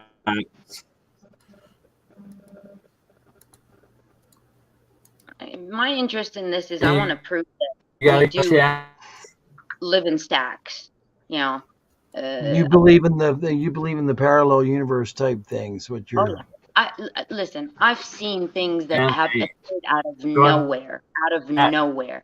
Like, See, and that to me, that would Hit it be again. on the Bigfoot thing too. I think they're there, but they're on a realm of existence that we drift in and out of, and they drift in and out of ours too, and that's why we The most recent one time. in the I private think chat. it depends on Would you agree to something like vibration. that?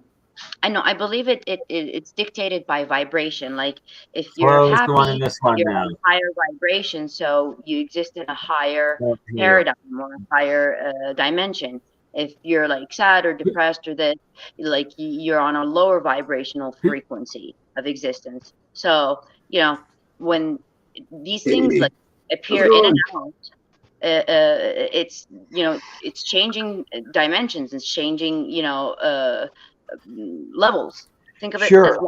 I see what you're saying. What's It's up, all Anthony? vibration. Yeah. How do we change that vibration? Because my friend was obsessed with that before he passed away.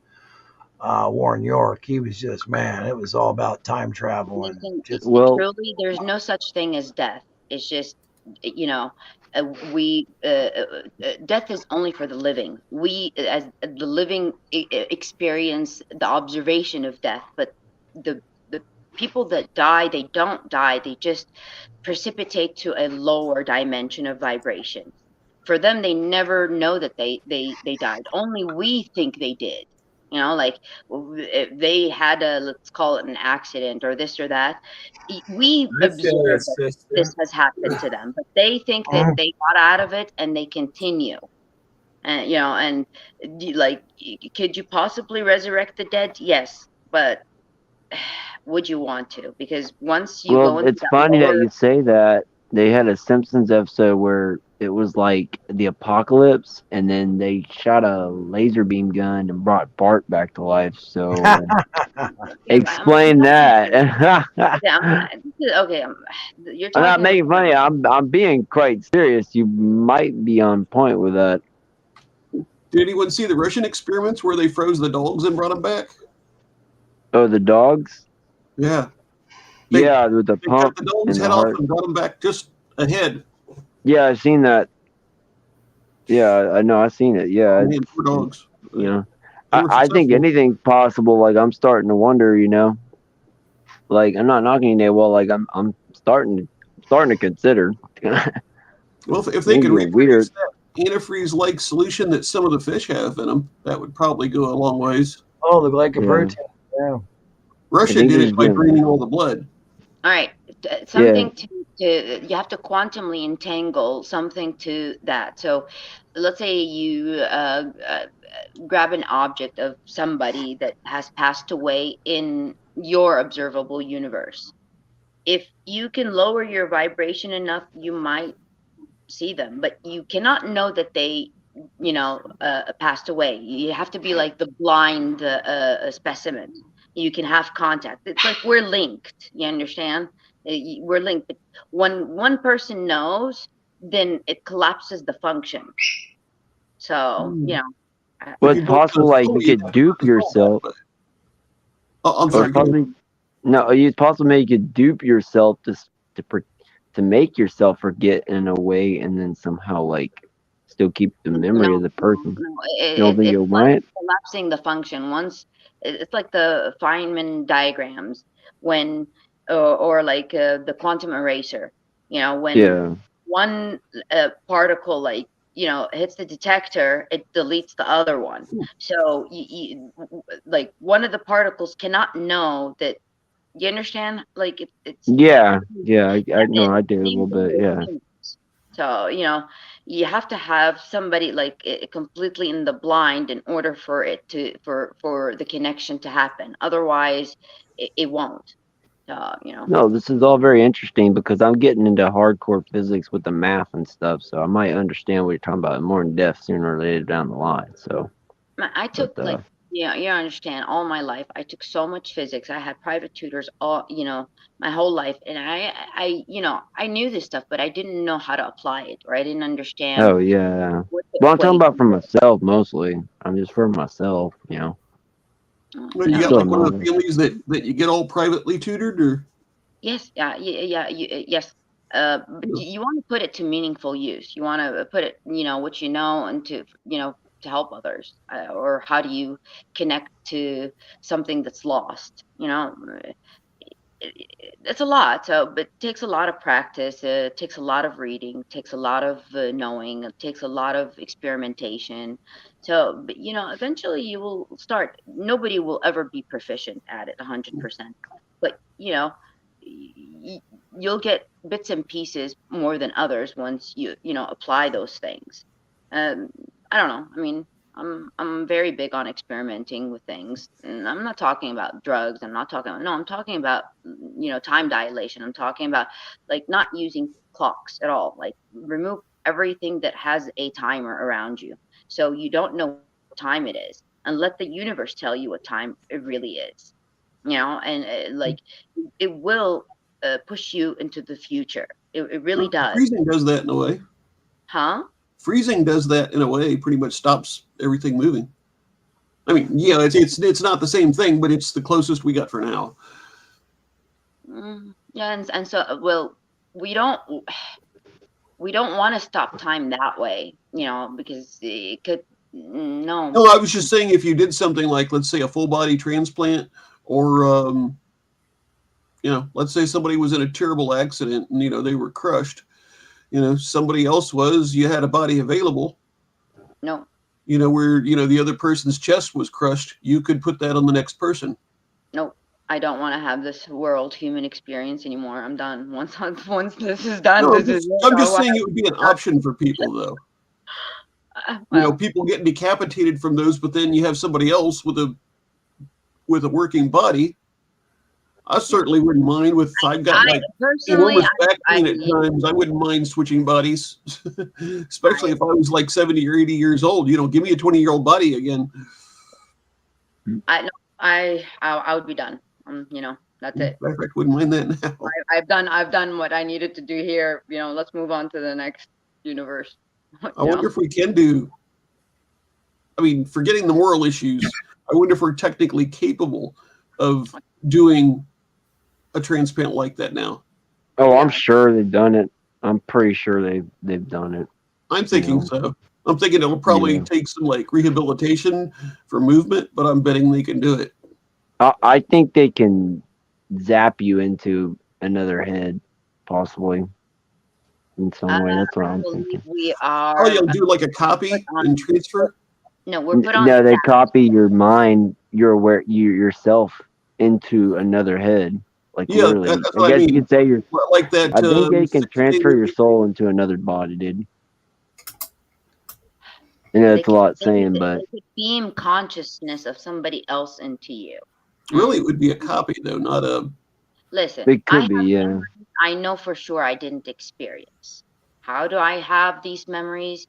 Is it like old DNA waking up? Maybe, but What you mean? You had a near-death experience? Is that what you're saying? No, I'm sorry, I got here a little late. Okay, no, I'm saying that I have memories, but I know I did not experience those in this lifetime.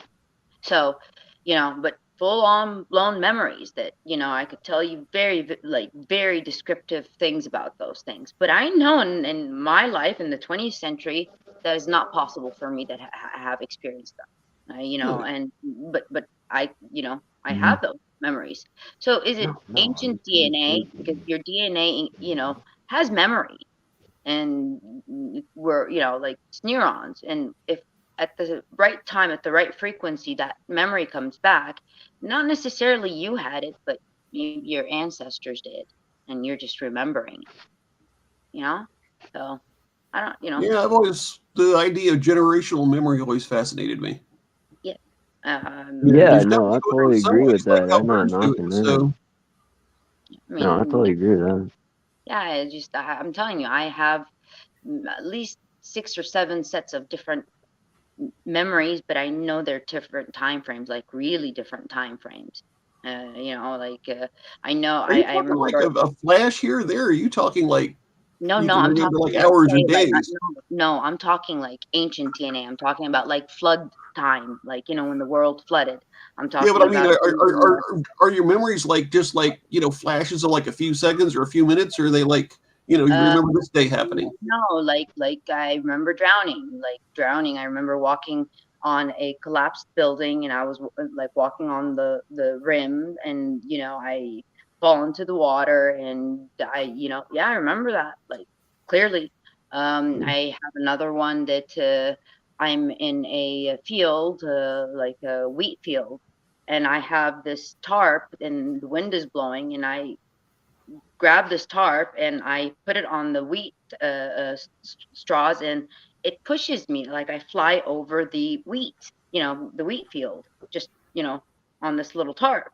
I have another one. I'm in a big building with a lot of high ceiling, a lot of chandeliers, like almost looks like a cathedral of some sort. Um, I have one of a house that I keep on going on that staircase, over and over and over. So, I could tell you more, but really, but in this life, I know for a fact I did not, experience any of these things. So, Never heard of that. That's interesting. yeah, I mean, your DNA is like anybody's DNA. We're ancient. Like we've been on planet Earth for very long time, and you have your inherit genetics, and then you have your recessive. Well, what if Well, certainly, but yeah, the DNA compared to our memory is minuscule. Yeah, it's just it just has to like the right time, the right energy, the right sometimes even smells. If you smell something, it could activate a memory. And so it's when I ate the monoatomic gold, it activated a whole shit ton of memories from when I was younger. Question: It was Did crazy. you feel younger? Did you feel younger? Did you feel energized, revitalized? Oh yeah, I absolutely felt super energized, and like I've been drinking the colloidal waters of the silver and gold for quite some time now, and it's pretty awesome. Like I haven't gotten sick. I feel like I'm not really getting older. I'm 38.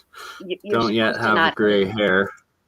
You're supposed to not age once you consume monatomic gold. It's supposed to like stop the aging process. Like, Exactly. But maybe that's the thing, right? It's like gold is really expensive, so I can only afford to eat so much of the pure monoatomic. But I can make a lot of the colloidal waters out of what I have made out of the pure gold and silver. No, you need the pure one, Bernie. Yeah, you need to get a hold of the pure one. Then that's how you know it works. I made a high concentration of that with silver using. I used hot water inside of a boiling pan. I can show you a product that has monatomic gold. I bought it. I paid a lot of money for it, but it's a product. Like that's the thing. It's gonna if it's pure, it will cost because it's the same price of gold because you got to make it weight for weight out of gold. Yeah, but a lot you might want to have some type of like sensitive detector or something to get the frequency if it vibrates at the frequency of gold. And yeah, you might want to check that. I have another product that I bought before it became very popular. Please come on my next Adept Alchemy 101 stream. It's magnetic gold. Magnetic gold. Have you ever heard of magnetic gold? That's a new one. It's There's like my entire silver supply, 2 coins. It's a topical, but your skin absorbs it, so it becomes like monatomic gold. I used to buy this thing for like $50 a jar, and then all of a sudden, when I started telling people, like it was $50 a jar, but like when you buy it, but when I started telling people about it, the price went from like $50 to $850. Oh wow! Yeah. I still have like a little bit of this.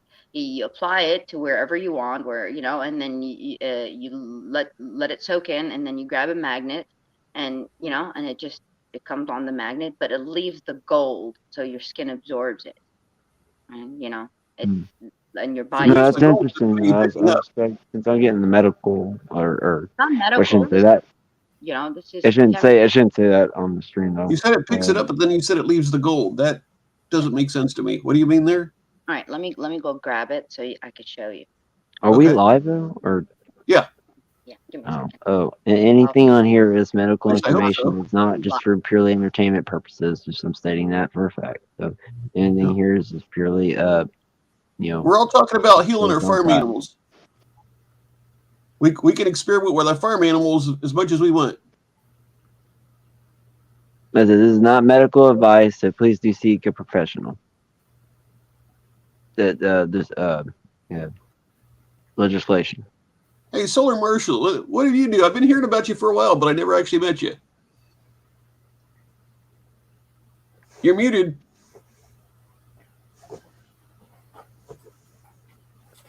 You're muted, dude. Yeah, Solar, you're muted. Oh, Bernie, did you mute? He doesn't know it. This is it. I didn't mean to. Somebody muted me. I didn't. Oh, there we go. No, I didn't mute you. I swear I didn't. Lower left. Oh no, I might have muted myself. I used to go by my real name Dan, and Jeremy and I have been doing shows for. I've known Jeremy, my God, over 15 or 16 years now. Him and I were the ones that knew Edgar Fouché real good. I knew Ed. So you take this and you. I quit doing the show for a while, but I see you on the Apex stuff. We've done shows together. You just don't realize it. Okay, so you Oh, should okay, I mean? yeah, a few times. It's just been a while. I've done Jeremy's show in probably over a year or so. I bet you. Okay, you apply this. It's been the way. Okay. What's she doing there? There's gold. I'm showing you the monatomic It gold. dissolves, but then the magnet picks it up. That isn't. Yes, look. Are you guys talking about eating monatomic gold and stuff? No, I'm talking about your skin absorbing it, not eating That doesn't it. really look like gold either. It looks too dark. Okay, I know because look. I thought the probably monatomic was like a white powder. Okay, but look. This is the product. This is a manufactured How product. much is that? How much is it? This jar is like almost $900. I was gonna say Damn. 1,000. Okay, so you see this is the magnet. Let me get the magnet.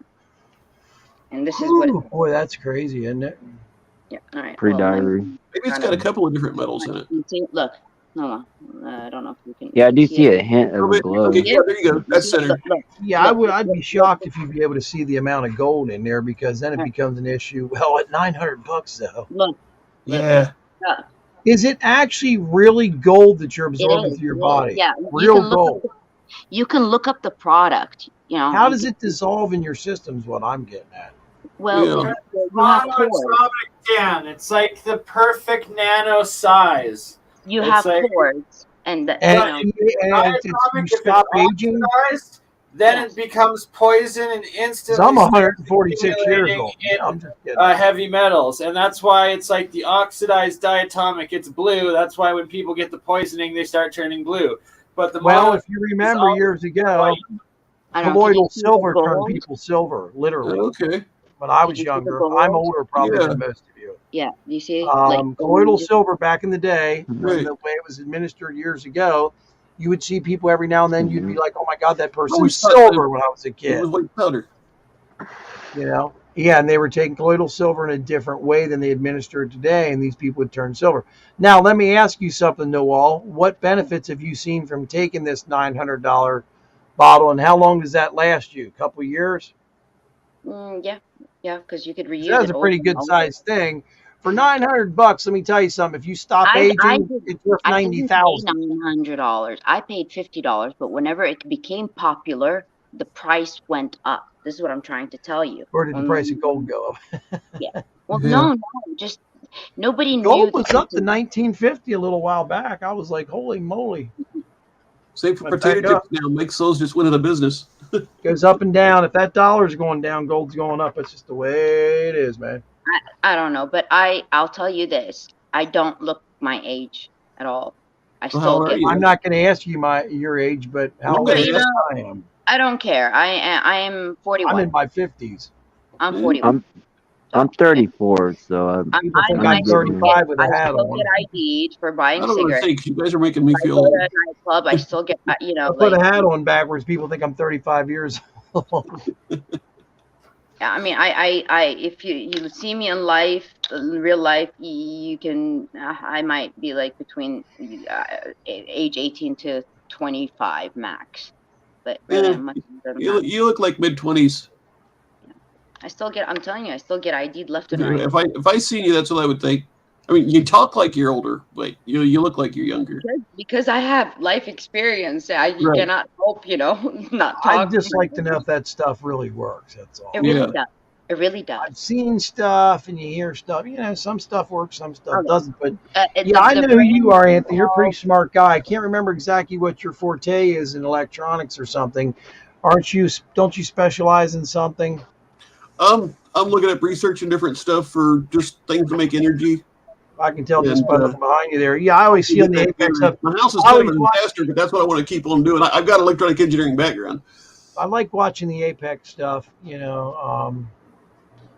I had an accident Yeah, I a little like while how back. technology I'm works. off work right now, and I had my one finger ripped off at work. Jeremy will tell you about that. Oh boy, couldn't reattach, but it's believe it or not, it grew completely back right here, man. There was something on the 60 Minutes Completely. Australia that they had like a pig's bladder or something like Completely. that. Yeah, they use. Can you believe that they use bladder? I don't know what the deal is, but they scrape a bladder and they can grow a finger back. My finger was ripped off. They can't believe it's grown back the way it has. It's a freaky story. There's like a powder they used or something. They used the powder, but they didn't do that on me. They used it from the bladders, from what he's saying. But yeah. Oh, well, I remember there was a powder. I actually got information on it. It's Huh? stem cells. Stem cells. Oh, once yeah. From cells any from the type bladder? of bladder, it's really weird. They can grow fingers back. That had nothing to do with me. Mine just healed very well, but I'm having a Well, tough time. I with it remember right there now. was one they talked about without stem cells though too. I mean, you probably say I'm lying, but I remember there was another powder. Same for regrowing Anyways, teeth. I'll have to do some research on that. That's interesting. Yeah, I've seen the same thing for regrowing teeth. I've seen several articles about using microcurrents and ultra. Oh yeah, no, There's yeah, all kinds of stuff definitely coming does. out for regenerating teeth and all that stuff lately. Why can't we regrow teeth? We grow wisdom teeth, we grow baby teeth, grow back. There's Exactly. that'd be great if I could regrow a tooth. I busted 2 off back here. Once you hit 50, man, it's a bitch with your teeth. No I don't kidding. know why, but No, Yeah. I feel it. You losing most of your hair now, or is that what you got the hat on? no, hell no. I got all my hair, buddy. Oh, okay. I thought maybe that was what it was. Full head of hair. Nah, my on off. Mine's getting there thanks to this. Get a damn fan and get it blowing. I lost all the hair on my body. It's still like from toxicity. I have. my legs I'd still say look I have like- 90% of my hair from when I was younger. Oh, well, that's great. Yeah. Yeah, mine. I noticed that if you pay a lot of attention to your scalp, and I was thinking about it one time because I had cats. And there was this one time this kitten was like really scared. And poor little thing. There was another cat coming up sniffing. Then I went to touch him, and the cat just flipped out like I was going to eat him or something. And I ended up with a whole handful of fur. I thought about it, and I was like, okay, well, how did that happen? If that can happen instantly, losing your hair, maybe there's. And I've always heard from stress. Maybe there's a connection. So I thought about it, and I tried working on relaxing my scalp around there, and it's really made a huge difference. I used to have like giant. Every time I take a shower. What are you doing to your hair again? You're relaxing your scalp doing what? No, just relaxing your scalp by paying more attention to it.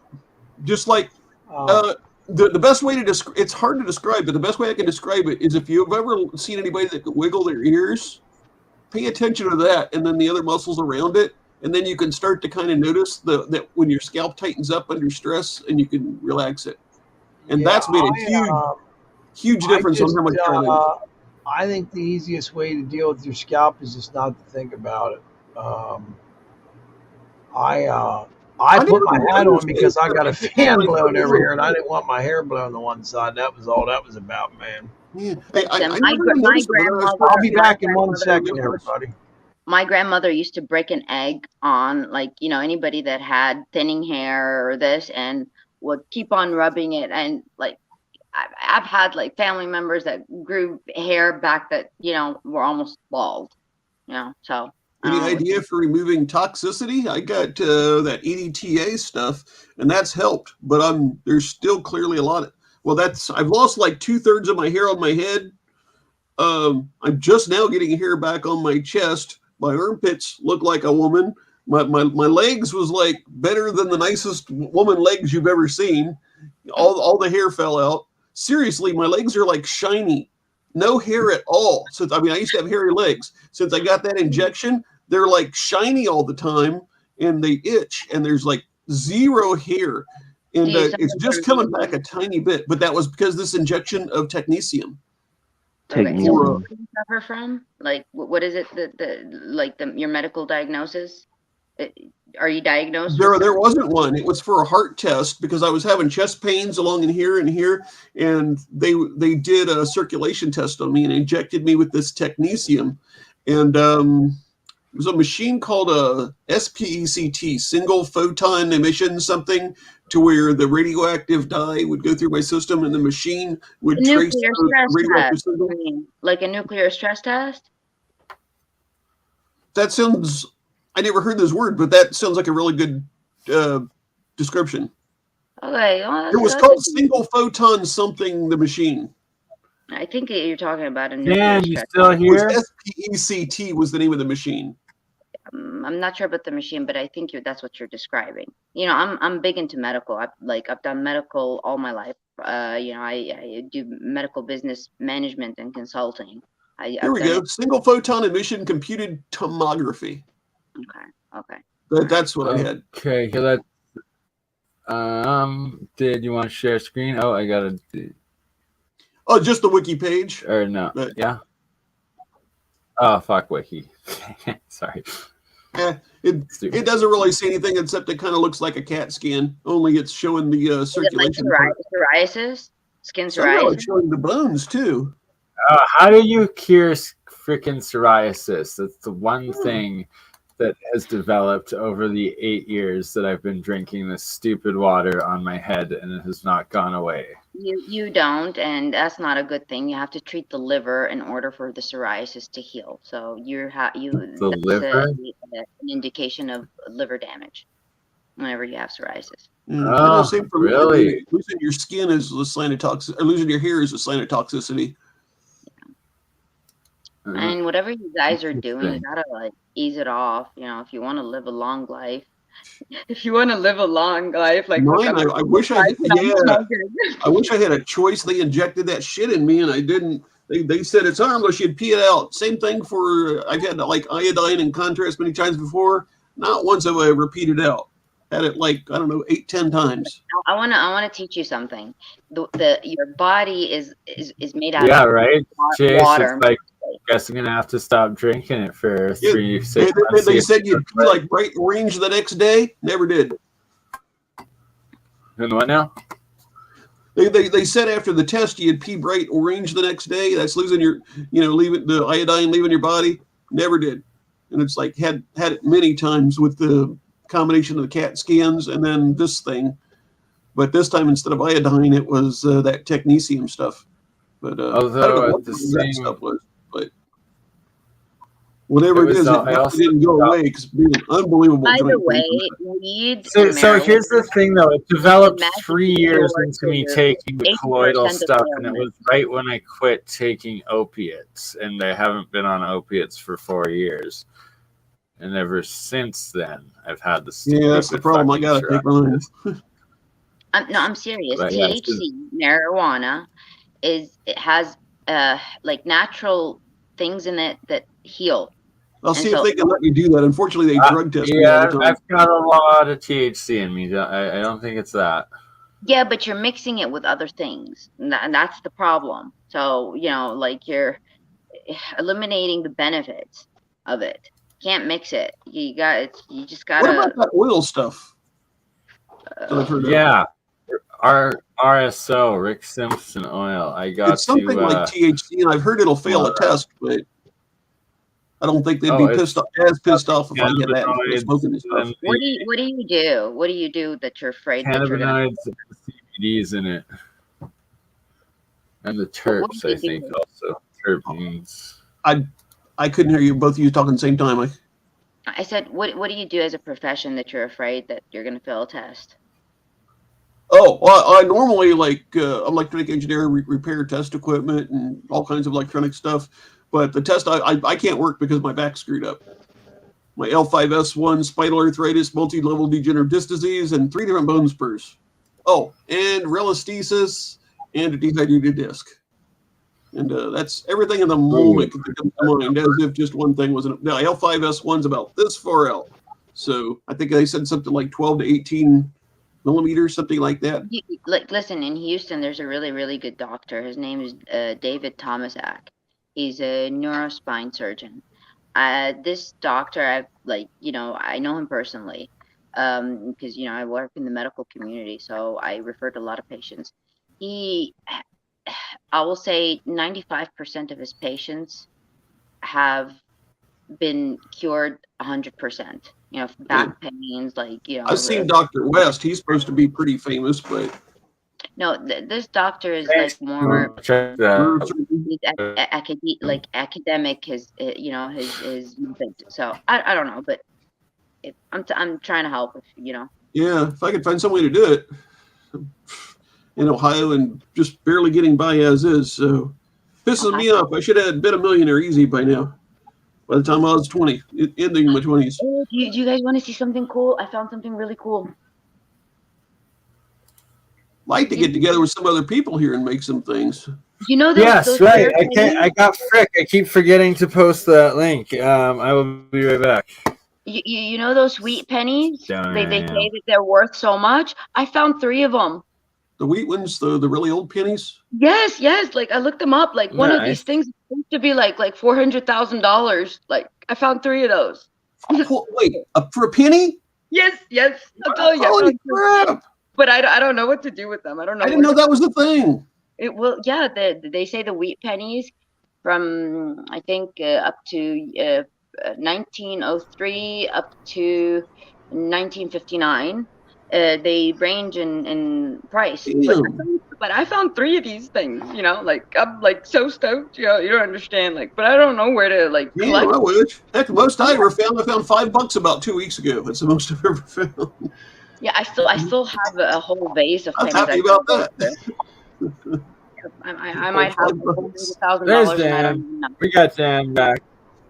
Dan, Eric's confirmed for, and he'll be telling me what time for this 48-hour multi-channel stream. How far? Awesome. I don't understand. Is Alaska 3 hours behind or 6? I almost think they're 6 in some spots. Because Hawaii would be maybe, 8. Yeah, it could be actually, yeah. West Coast Alaska. He used to live in Long Island, New York, and then he went south, comes back, goes to Alaska, never comes back. I don't blame him. Alaska is absolutely beautiful if you can handle the cold, which he does very well. I would love to make that transition. It's very, very expensive to live up there, but the pay is a little better. Very expensive. If anybody's in Ohio, don't go outside now. I'm in Pennsylvania. You know what my temperature was? And I'm in PA, and it's 41 degrees right now. Why is it so cold in Ohio? We're only one state over from you. I don't know. It's 41 right here. And my forecast is telling me. Yeah, exactly. Dan. I'm going to have a decent week. 55. We're going to be tomorrow. 33 here. It's 64 here, but it's really Everybody cold. tell me how cold it's going to be. 64. It's going to be 68 on Wednesday and 62 Thursday. Houston. I'm in PA. I'm not kidding you. 53 Friday, 47 Saturday. Yeah, we have decent weather, man. We're going to have some light rain too, but you guys are in a totally different. Normally we have the same weather, but no, actually we get the South Coast, everything that blows up from the South Coast. You're kind of in that stream off the lake. All this messing with the weather too. I've noticed it since they're about 2000. And not only that, the weather says that too. They said we've been in a drought for over 10 years. It's we've been in a drought, but it's ever since they've started spraying this shit in the sky. Oh boy, you're talking about the trails. Okay. Yep. I didn't believe it at first. I started paying attention. I had some solar panels on the side of my house, not the kind for that big voltage, but the kind that have pipes and heat up water through it. Back in the 90s, they used to heat up with no water in them. Now, after 2000, after keeping those planes in, they wouldn't even get warm most of the time. There wasn't enough sun. And now all the houses in the area, they have all got mold on one side and the garage. Oh my God. I never even thought about that.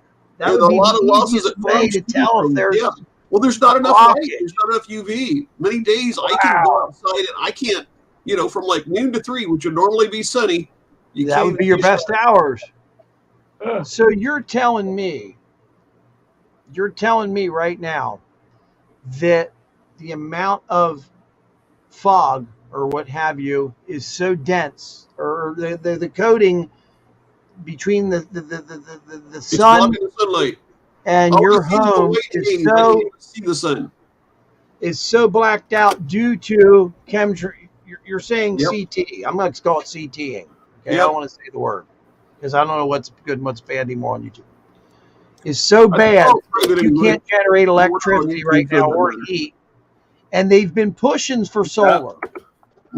That's why my name's Solar Marshall. It's the same thing from like in popular science that was like in the 70s and 80s talking about geoengineering.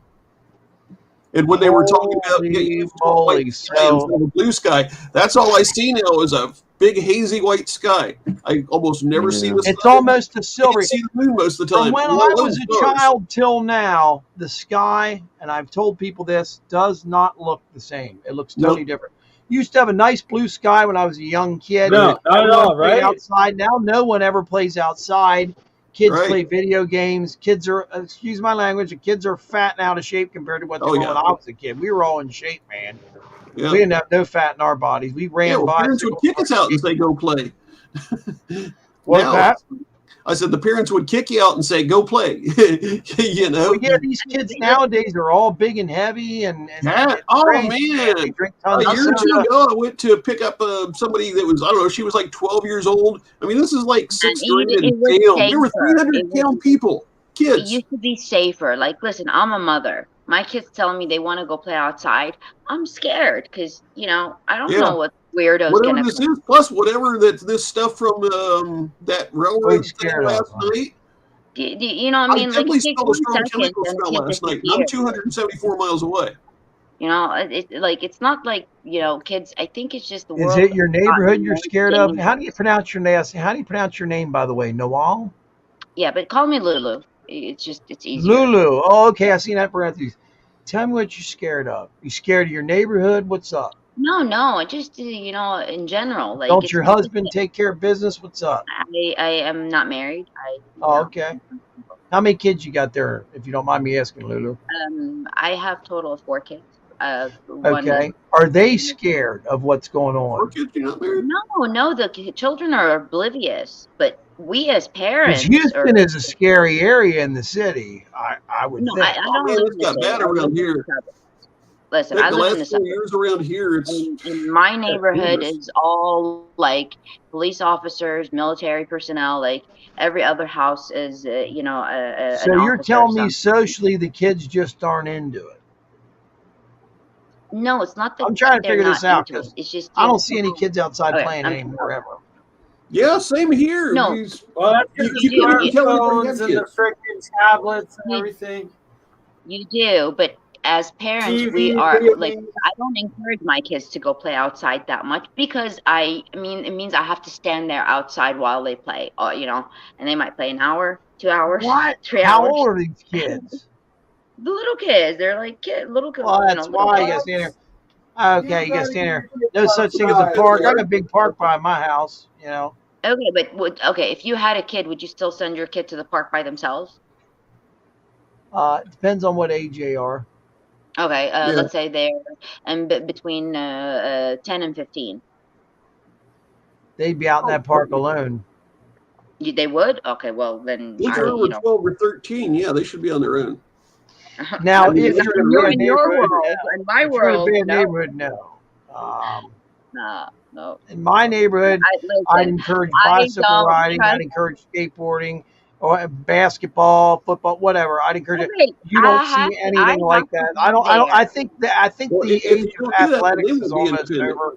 I'd say in another 20 years, you won't see pro football or none of that crap. Or it'll be an enigma of its once self. I'll just say. Hey, in my area, I've lived here 30 years. I can't even tell you who has kids because I never see, except for the school bus coming by, I never see them. Anyway. Any of you have children? This is the question. No, I don't. No. Okay, so I'm talking to people that don't even have that paternal instinct. You got children there, Anthony? Hey, that doesn't mean we don't have the instinct. It's just everybody. I don't listen. Let me tell you something, Lulu. I don't know what happened. Marriages and relationships. I'm not gay or anything like that. I just never had any kids. I don't. And the one chick I was dating found that hard to believe. But I told her, I said, I don't know. Maybe I never was capable. You understand? I'll tell you that I will not date a guy that doesn't have children because I have children. You understand? You don't like guys that don't have kids? Why? It's not. I don't like guys that don't have kids. It's the whole dynamic of the relationship will not be balanced. So, why? Because they cannot sense the danger from a paternal or, instinct. Because you guys have never had to deal with it. You don't know that. You don't know the cues. You don't know what if I told you I'm a 6'5" wrecking machine? But I don't. You could tell me. Not only that, I can barely walk, but I can tell you right now, I can lay most people out pretty fast. And not only that, I had a really shitty childhood. I'll put it that way. I was the only white kid on the black side of town. Got my ass kicked plenty of times. I can really take care of myself. And I've taken care of kids before. Just because I don't have them now doesn't mean I never did. I took care of 3 kids. Your neighbor, where you live in Houston, also. You live in Ohio, don't you? There you go. If you're looking for a man. That's all I hear anymore is I want somebody to pay for me. There's no love. There's no loyalty. You want somebody to pay for you? Just pay for me. It's disgusting. So it's like I haven't dated in 20 years because of that. Now, come on, man. That's one of the most chauvinistic things I ever heard in my life. You want a woman to pay for your ass? No, that's what I'm hearing. Huh? That's what I'm hearing. And I hear that all the time. It's the same. I thought you were just. Nobody will date you unless you can pay for them. And it's like nobody even wants to date now unless you have $100,000 a year. Which my back's fucked up, so I don't have a chance. I ride. My motorcycle's my chick, and then she can jump on the back, a good time. I have my own motorcycle, so. Well, you ride, girl. I have a Can-Am. Do you have a Can-Am? That's a great company. I do. I like. You have a 3-wheeler or what? 3-wheel, yes. Yeah. Actually, had one of those things. My brother had one of them. Bought and resold. It's a really neat bike to ride. Interesting. I liked it. I ride super nice Harleys. Hey, you got to remember too, guys teach different things than women. That's the reason why. I mean, don't take this the wrong way, but like Obama said, houses without dads are five times more likely for the kids to end up in prison. Let me tell you this: I'm a black belt taekwondo. I have weapons. Anthony, listen to her. She said she's a black belt taekwondo. And I have weapons up the wazoo. So don't underestimate, girl. No, that's good for defending yourself. You would never know it. How tall are you there, Lulu? You just said yourself your kids wouldn't be okay if you left. I'm sitting on the floor. They would be okay, but I, as a mother, I will be. There I am in my chair. I'm a beast. I'm 6'5". If once they're like 8 to 10, you should be able to leave for an hour here and there if you want to, and not have any problem. Yeah, yes, if they're in the house. I grew up, I was like on my own from 7 on, and that was in the bad side of town. Man, I you know what? Well, I mean, I didn't go outside and run around, but I could take care of myself. He said he's beating everybody up. When you're a child, no, I wouldn't like to take care of myself. Children. Anthony said he's a That's fine. It's a different time. What made you say that, Anthony, to that poor woman over there? You scared her, I think. Oh, I didn't mean it that way. Just I can protect people. I think she kicked your ass. She just said she is a taekwondo expert. She might. She got some brains I'm too. Not for protecting kids and protecting the family. Just I'm the man. I can run for about 2 or 3 Let me ask you. I'm the man. I'm the one that has the balls. It sounds to me like Anthony's lonely. And let me ask you something, Lulu. You get lonely? It's okay to be lonely. I do. Not really. Not really. I had a girlfriend. I'm not really sure what she's good for. She didn't hang with me much here. Yeah, sometimes I got I'm hurt, just and she wanna get like away turned her with back on me. I don't get it.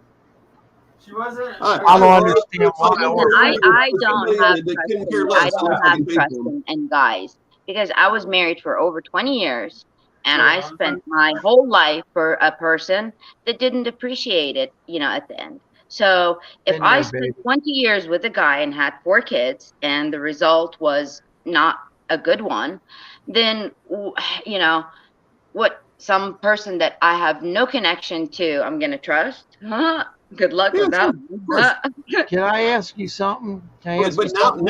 What is your oh, ethnic man, background? man. I'm originally Syrian, half Turkish. Wow. Grew up all Are my you life really? here. You're Syrian and what? By the name. Turkish. Wow. Okay. You've got that exotic look going on. I like it.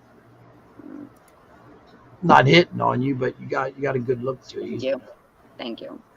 That gold's doing a I nice appreciate job. the compliment. You remind me of somebody, but I can't think of who. Oh, I I had look a like job Brad interview Pitt. today. I No, had a I'm job just interview kidding. today. Maybe I'm you've getting a seen him job. before. I'm getting What's a that? job. girl. I had a job interview today. I'm getting a job. For So you had a job interview today? Have you Yeah, been looking? tomorrow You've been out of work? Yeah. Houston area's tough, isn't it? Ever since you guys had that, ever since it froze a couple of years ago and bursted everybody's pipe, I heard it's tough down in Houston. That's what I'm hearing. Oh, there's having problems with that? No, ever since Corona happened, a lot of the like my line of business and consulting, it dwindled down. Yeah, because, you very know, true. All I'm a kinds of contractor, businesses like that. It's even stuff that with Mike sells. Mike sells potato chips. They're just going out of business now. Why? I don't know, because everybody loves them. At least I don't know if they're What national. are they, but I what are thought they they called were, but again? Is this everybody your around here business loves or them. what? What do you do, Anthony? I have electric engineering background. Worked on Great conversation, by the way, Bernie. You're gonna like this show. I do a lot of. What did you do again, Mike? What's the deal going on with you, man? What were you saying? I'm sorry. You say Mike? You're saying, yeah, you said about Mike's chips, Anthony. I'm sorry. Oh yeah, the company's going out That's of business. Anthony. I just bought like what's going to be Oh. like the last 2 or 3 bags of potato chips ever from them. Okay, why do you go out of Wow. business? I don't get what you brought that up for. I never heard of Mike's chips. We has Martins around here. They're very good. Yeah, this is like one of the.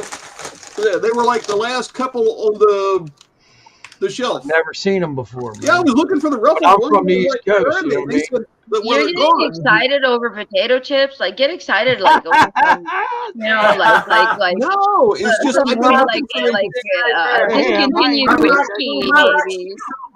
No, I've been trying to find these for Can't 4 be months, fatty and the with first time I that seen them, shit. and then it's You like ain't I guys found fucking them, and Mike it's on. damn it, they're going out of business. So Matthew Wright I didn't will be get joining it. shortly. I could understand It's if it's like cigarette a time, ain't it, winery Burn? that but not potato chips. Like No, I actually wish I hadn't bought them, but listen, the only thing that you should buy if it gets discontinued is whiskey. Anything other than that is garbage. You know, like just letting you There know. you go. So, you know, we're sitting here talking. So you're half Turkish, you're half, I like that. Syrian. Wow, that's awesome. here's my favorite. You're the first Syrian woman. I used to drink those. They're Jack pretty Daniel's good. downhill punch. First Syrian chick I've ever spoken to. This I is like good it. stuff. Yeah, I've had them already. They're mixed up with Show you with the good stuff. Yeah, show us. Yeah, it kind of tastes like punch, but I think they're like 4 or 5% alcohol. This is good stuff. Yeah, they are delicious. Oh, Black Velvet. Yeah, or what is that? That's Blue blue Label. label. Oh, That's blue man. label. Yeah, that's good stuff. Do you drink it straight? I could, but prefer not. What do you mix it with? I forgot I had these. Bought it for my birthday and forgot about them. I drink it. By the with way, that hat you got on there, is that a hat, right? It's a hat, yes. That's Oh, I like I that thought look. they I were bet using you have a hair bunch of for thick something. hair under there, don't you? Yeah, I mean, my hair. You don't even have. Listen, you don't even have. See, when you take that off, it makes you look a lot younger. You know that? It's cold. It's Let your hair down once. Let's see what's going on there. I'm gonna tell you what's up. That's right. That's okay. You're very exotic looking. I can tell right away you're from one of those countries over there. Syria is awesome. I mean, I'm just saying Syria. I know what's going on over there is not awesome. Listen, Syrians, I'm not a typical Syrian. Syrians are white people. They're blonde with blue eyes. Really, like me? See, Yes, my that's my eyes are blue and my eyebrows are blonde. You mean to If tell I- me if- would I fit right in Syria with this beard and stuff? You would. Yes. In Syria? Yes. Wow, I didn't know that. I thought Syrians looked Aleppo, dark. especially Aleppo, the city like Aleppo, like like my grandma, the my main both city. my So, grandparents are- so I would fit in no problem down there. yeah. Is that a Muslim area mostly? I'm Muslim. I had a friend in college, Emil, I think was his name. It's been a while, but you look a little bit like him. It's mixed. Could It's be. Muslim and Catholic Orthodox. Yeah.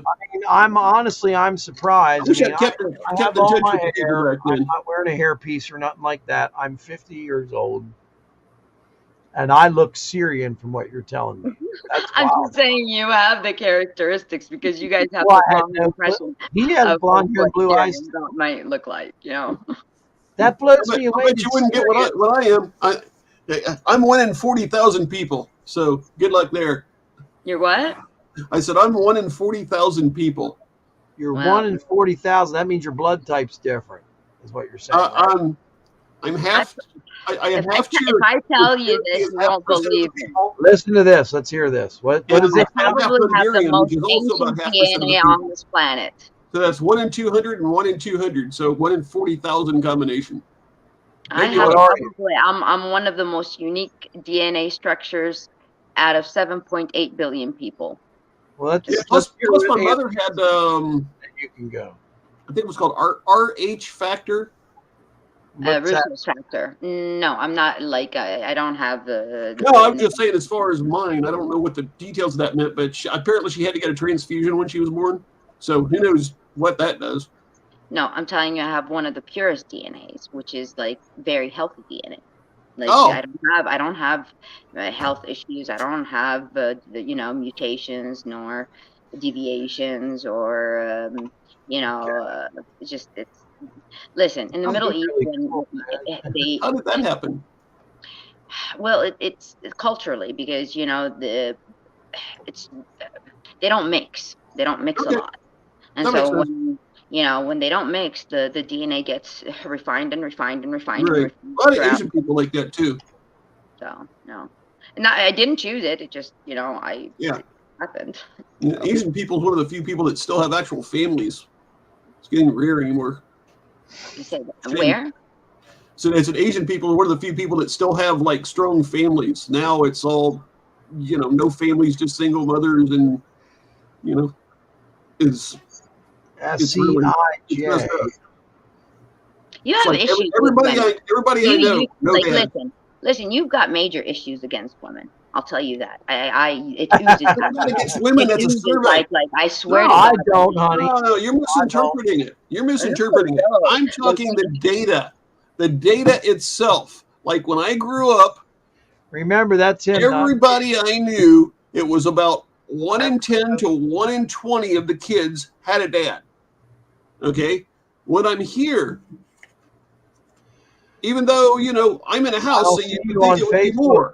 Lulu. Still, That's having good. dads is about maybe 1 in 5 people. I'm talking about the survey in general. And I just found out that it's on the U.S. population now that the majority are single mothers now. No dads there either. That's Stop the data. cheating. If you guys would That- stop that- cheating, that's not an you issue girls of mine. wouldn't That's- divorce you. Stop cheating. This is a survey by the I don't U.S. see Census, you on. not an opinion of mine. Let me ask you something, Lulu. You're Same not thing on with marriage, Facebook, are you? 6.8 to 1,000 now. I can't hear you. Say that again. I said You're not with marriage right now, it is 6.8 in 1,000 getting married now. 0.68%. You don't have to get married. Coincidentally, the dating sites where they say they only want guys that are 6 feet tall, 6 inches, and make $100,000. Well, you can't forget the 6 inches. But Nope. if you look at the I census can with- make my own money. I don't need that guy to make money. I need somebody No, that but just check this out. I This need an intelligent dating human thing is going on. I found this I one don't after want looking. some dumb schmuck. No, just listen for a being second. part. Check this out, though. This is interesting. The number of people getting married is 0.68%. The number of guys that make $100,000 unmarried under 30 is 0.66%. That's only 0.02% difference, almost the identical number. So that Okay. shows that standard is My probably case- really being followed. In my case, Mr. Anthony, my ex-husband lives just a few miles away from me, so I have no issues with my children not having a father because All at your any children second are to they- the same guy, I right? wasn't meant as an insult. It wasn't meant towards you. I'm talking about society in general. Yeah, She well, made it. you know, It's what I've grown up with, what I've seen Let everywhere. you know. She let you know straight out, and that's good that she thinks you have issues with chicks. oh yeah. And Well, usually in the non-Western areas, usually are where way you burned better. one The time USA by a is girl or what's something. really going to Let me shit. ask you a serious question. You do come off strong on that aspect. Were you burned one time by a girl, man? Did a girl piss you off or something? What happened, man? No, it's his mother. You could tell it's his Oh. mother. You know, he has problems with that, and that No. translates to every other girl. It's easy. No, actually, My mom no, was I all didn't have a problem there. She was really screwed up. Haha, barely see, I know it. Haha, I know it. Were you a psychologist no, you or don't. something there? Because we lived in the black side of town, she was raped about 8 times, another attempted 10 or 12 that I know of. I seen her come back home in the back of a police car naked many times. We both had the shit beat out of us many times for being white people on the wrong side of town. So In she was Ohio, about 4'8". bro. What She was part of really Ohio, small, man? so she was like a big target. So So I have that, a question. Do you do any nonprofit work towards Well, helping women like that let me instead finish of a little bit hating here. on them? So Do you that do made her like any really outreach screwed up with work guys. on that? So she didn't date or You just sit anything for like behind the the rest of her screen life. and bitch at girls, you know, in general. I couldn't hear that. I said you have so much problems with that in your life, but that your mom was sexually assaulted, that you guys were hurt. Do you do anything proactive in your current daytime to combat that? Do you like No, volunteer, I don't have a problem with you it. know, or do you just sit That and used to be why it you was know, messed up. hate My on mother girls? died a long time ago. Huh? But I said, I don't have a problem with it. My mother died a long time ago. But Okay. I don't date because every time I've dated, all I hear is you don't make enough money for my lifestyle. No, you just have That the is wrong what I've heard. attitude. No, you And have all the the other wrong guys attitude. I've talked, go to the Better Bachelor channel. You will see thousands of other guys that have the same exact experience. Go online dating now. They always start, must make $100,000 or not worth dating. Everywhere you look, it's like all the interviews, it's always about money. I have friends. None of my friends did, say that. None of my friends think that. I think this is in your head, Mr. Anthony. No, it's not. This is what I've heard. I really think it's an Go to any of the inferiority interview complex that channels. you have. Go to It any doesn't interview really channel. I exist. seen it just earlier tonight. There's a channel called Whatever. Every time they interview the women, they always start out with a money amount. You know. It's way worse in the 20s, but I'm talking older women. But it's like this is what I've heard over and over from when I tried to date. So here's a girl I was seeing. but Better Bachelor, you can see and you can read all the comments in there. Endless I don't know examples. if you see or not. Real pretty. Listen, blonde. you want a quality girl, Somebody you looks want a Syrian, quality girl, you can have you to see be a her? quality guy. You cannot be Yeah, a I good know. quality human being. You're low quality if you don't make enough money. I've heard that plenty of times. Okay, but listen to me. A quality guy does not translate to money. Quality guy translates I don't know to what he's talking not about. a talking That's all I hear. profanity, Can you not even see that? That's all I hear. Can you Go see on YouTube. Very pretty. Go on the channel that says Taylor the Fiend. All the interviews. Every one of them start with a money amount. Everywhere you I go. don't know, they man, start what with money sites you're going to. Like, you're not even like. I don't go I'm on talking about real life mostly, but this is what you can watch. No, I wouldn't waste my time on that kind of garbage. Kidding me? Like, Yeah, but you're right now saying I'm it starting doesn't to feel exist. like I'm showing you where it does exist. And You're where I've seen it a you're lot. going the wrong dating sites, buddy. If you're having all that trouble. No, man. I don't use any of the dating sites. I just Neither watch do I. I watch don't need these Listen, that it and Mr. suggested Anthony, to me. you try to attract. I've never local dated online because it's a waste of time. to make a pretty bad judgment that you're like all these girls. No, but Well, this is what I heard. This is what I keep being told. I don't date. The last several times I dated, broke up. They left because I didn't make enough money. I was told that. And you know what? No, You're dating no. a gold digger, dude. That ain't no good anyway. You can't date That's this. what I'm saying. trying to tell people this right now, man. If a girl is after you for money, she ain't gonna fucking be happy, because every girl I've ever known that's chased money, you can only buy such a nice place, and then that gets old. Right. And it's like, oh my God, I'm stuck with this guy I'm not attracted to or even have any fun with, all because I like the way that piece of drywall looked in the fucking corner, and I like that kitchen cabinet. That kitchen cabinet gets old. You can go look at them at Lowe's if you want. Right. You know, if a girl's after you for money, good luck, because you ain't finding happiness with her.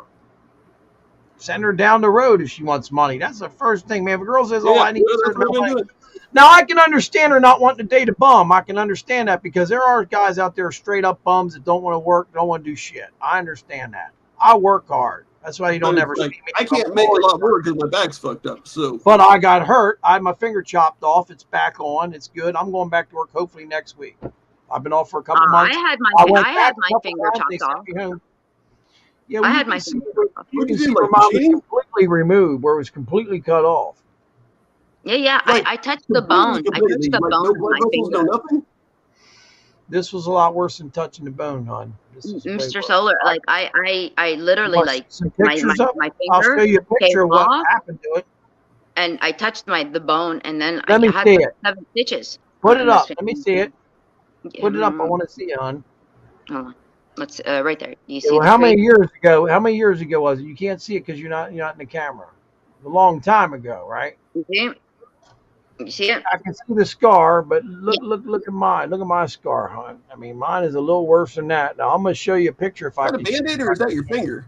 Let me show you. I'm just gonna show you. All right, watch this. Get ready, because this is disgusting. Oh, my heart hurts. My heart already hurts. Hold up, I gotta go to my my damn Facebook to show you.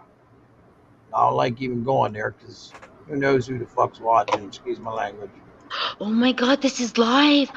Shit, Bernie, this is live. I thought this Where did he go? I don't even know where he went. This is on YouTube. It's private between us.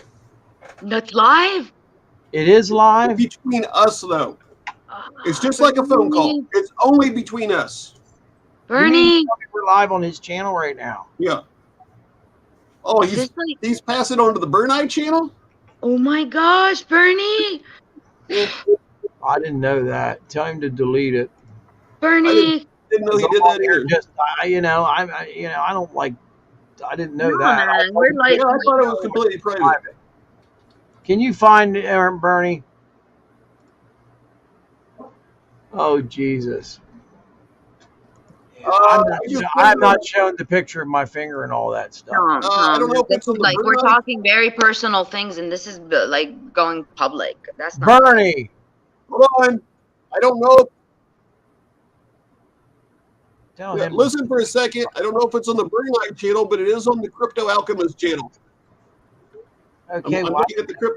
I thought we were in private. This was an after show. That's what I thought. Like, that's why I thought he had me switch over. I mean, I didn't say anything that I wouldn't say in front of anybody anyway. So this doesn't need to go out to the entire world. This is boring to everybody. Is my problem. So. This is like like I don't know.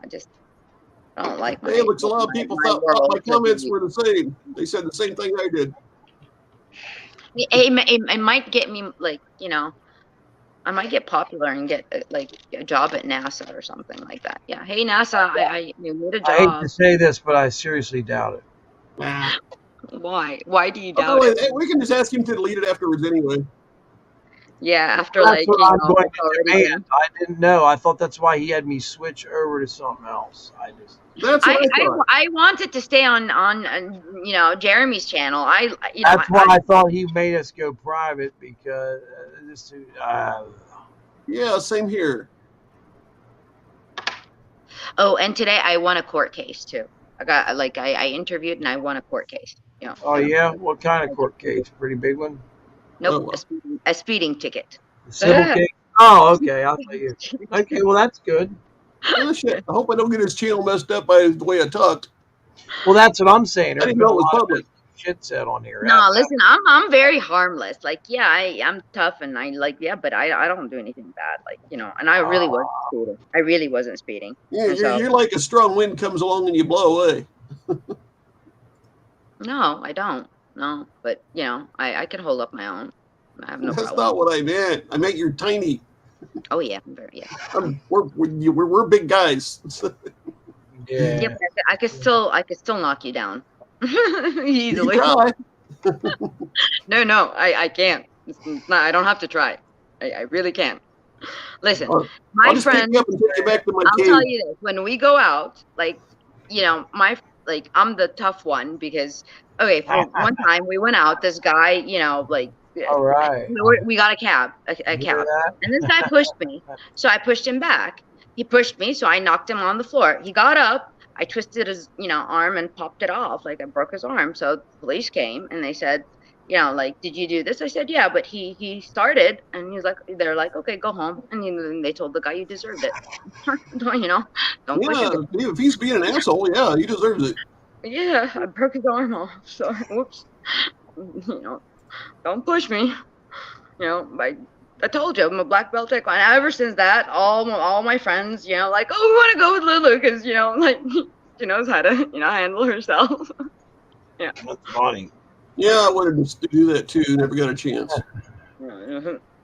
Well, times have changed a lot, you know. If you have a little self-defense in you, it helps, you know, especially against extraterrestrials. And I used to be a kid. I used to carry nunchucks in my boots. Like, you know. Oh, yeah, there's nothing wrong with nunchucks in the boots, trust me. Yeah, sometimes, you know. You know, all my life, I wasn't like, I gravitated towards these things. I don't know why, but you know, I did. And you know, anything that I've learned always helped me in my life, one way or another. You know, so yeah. Except with my finger, like that, I cut my finger with a switchblade. You know, those things that.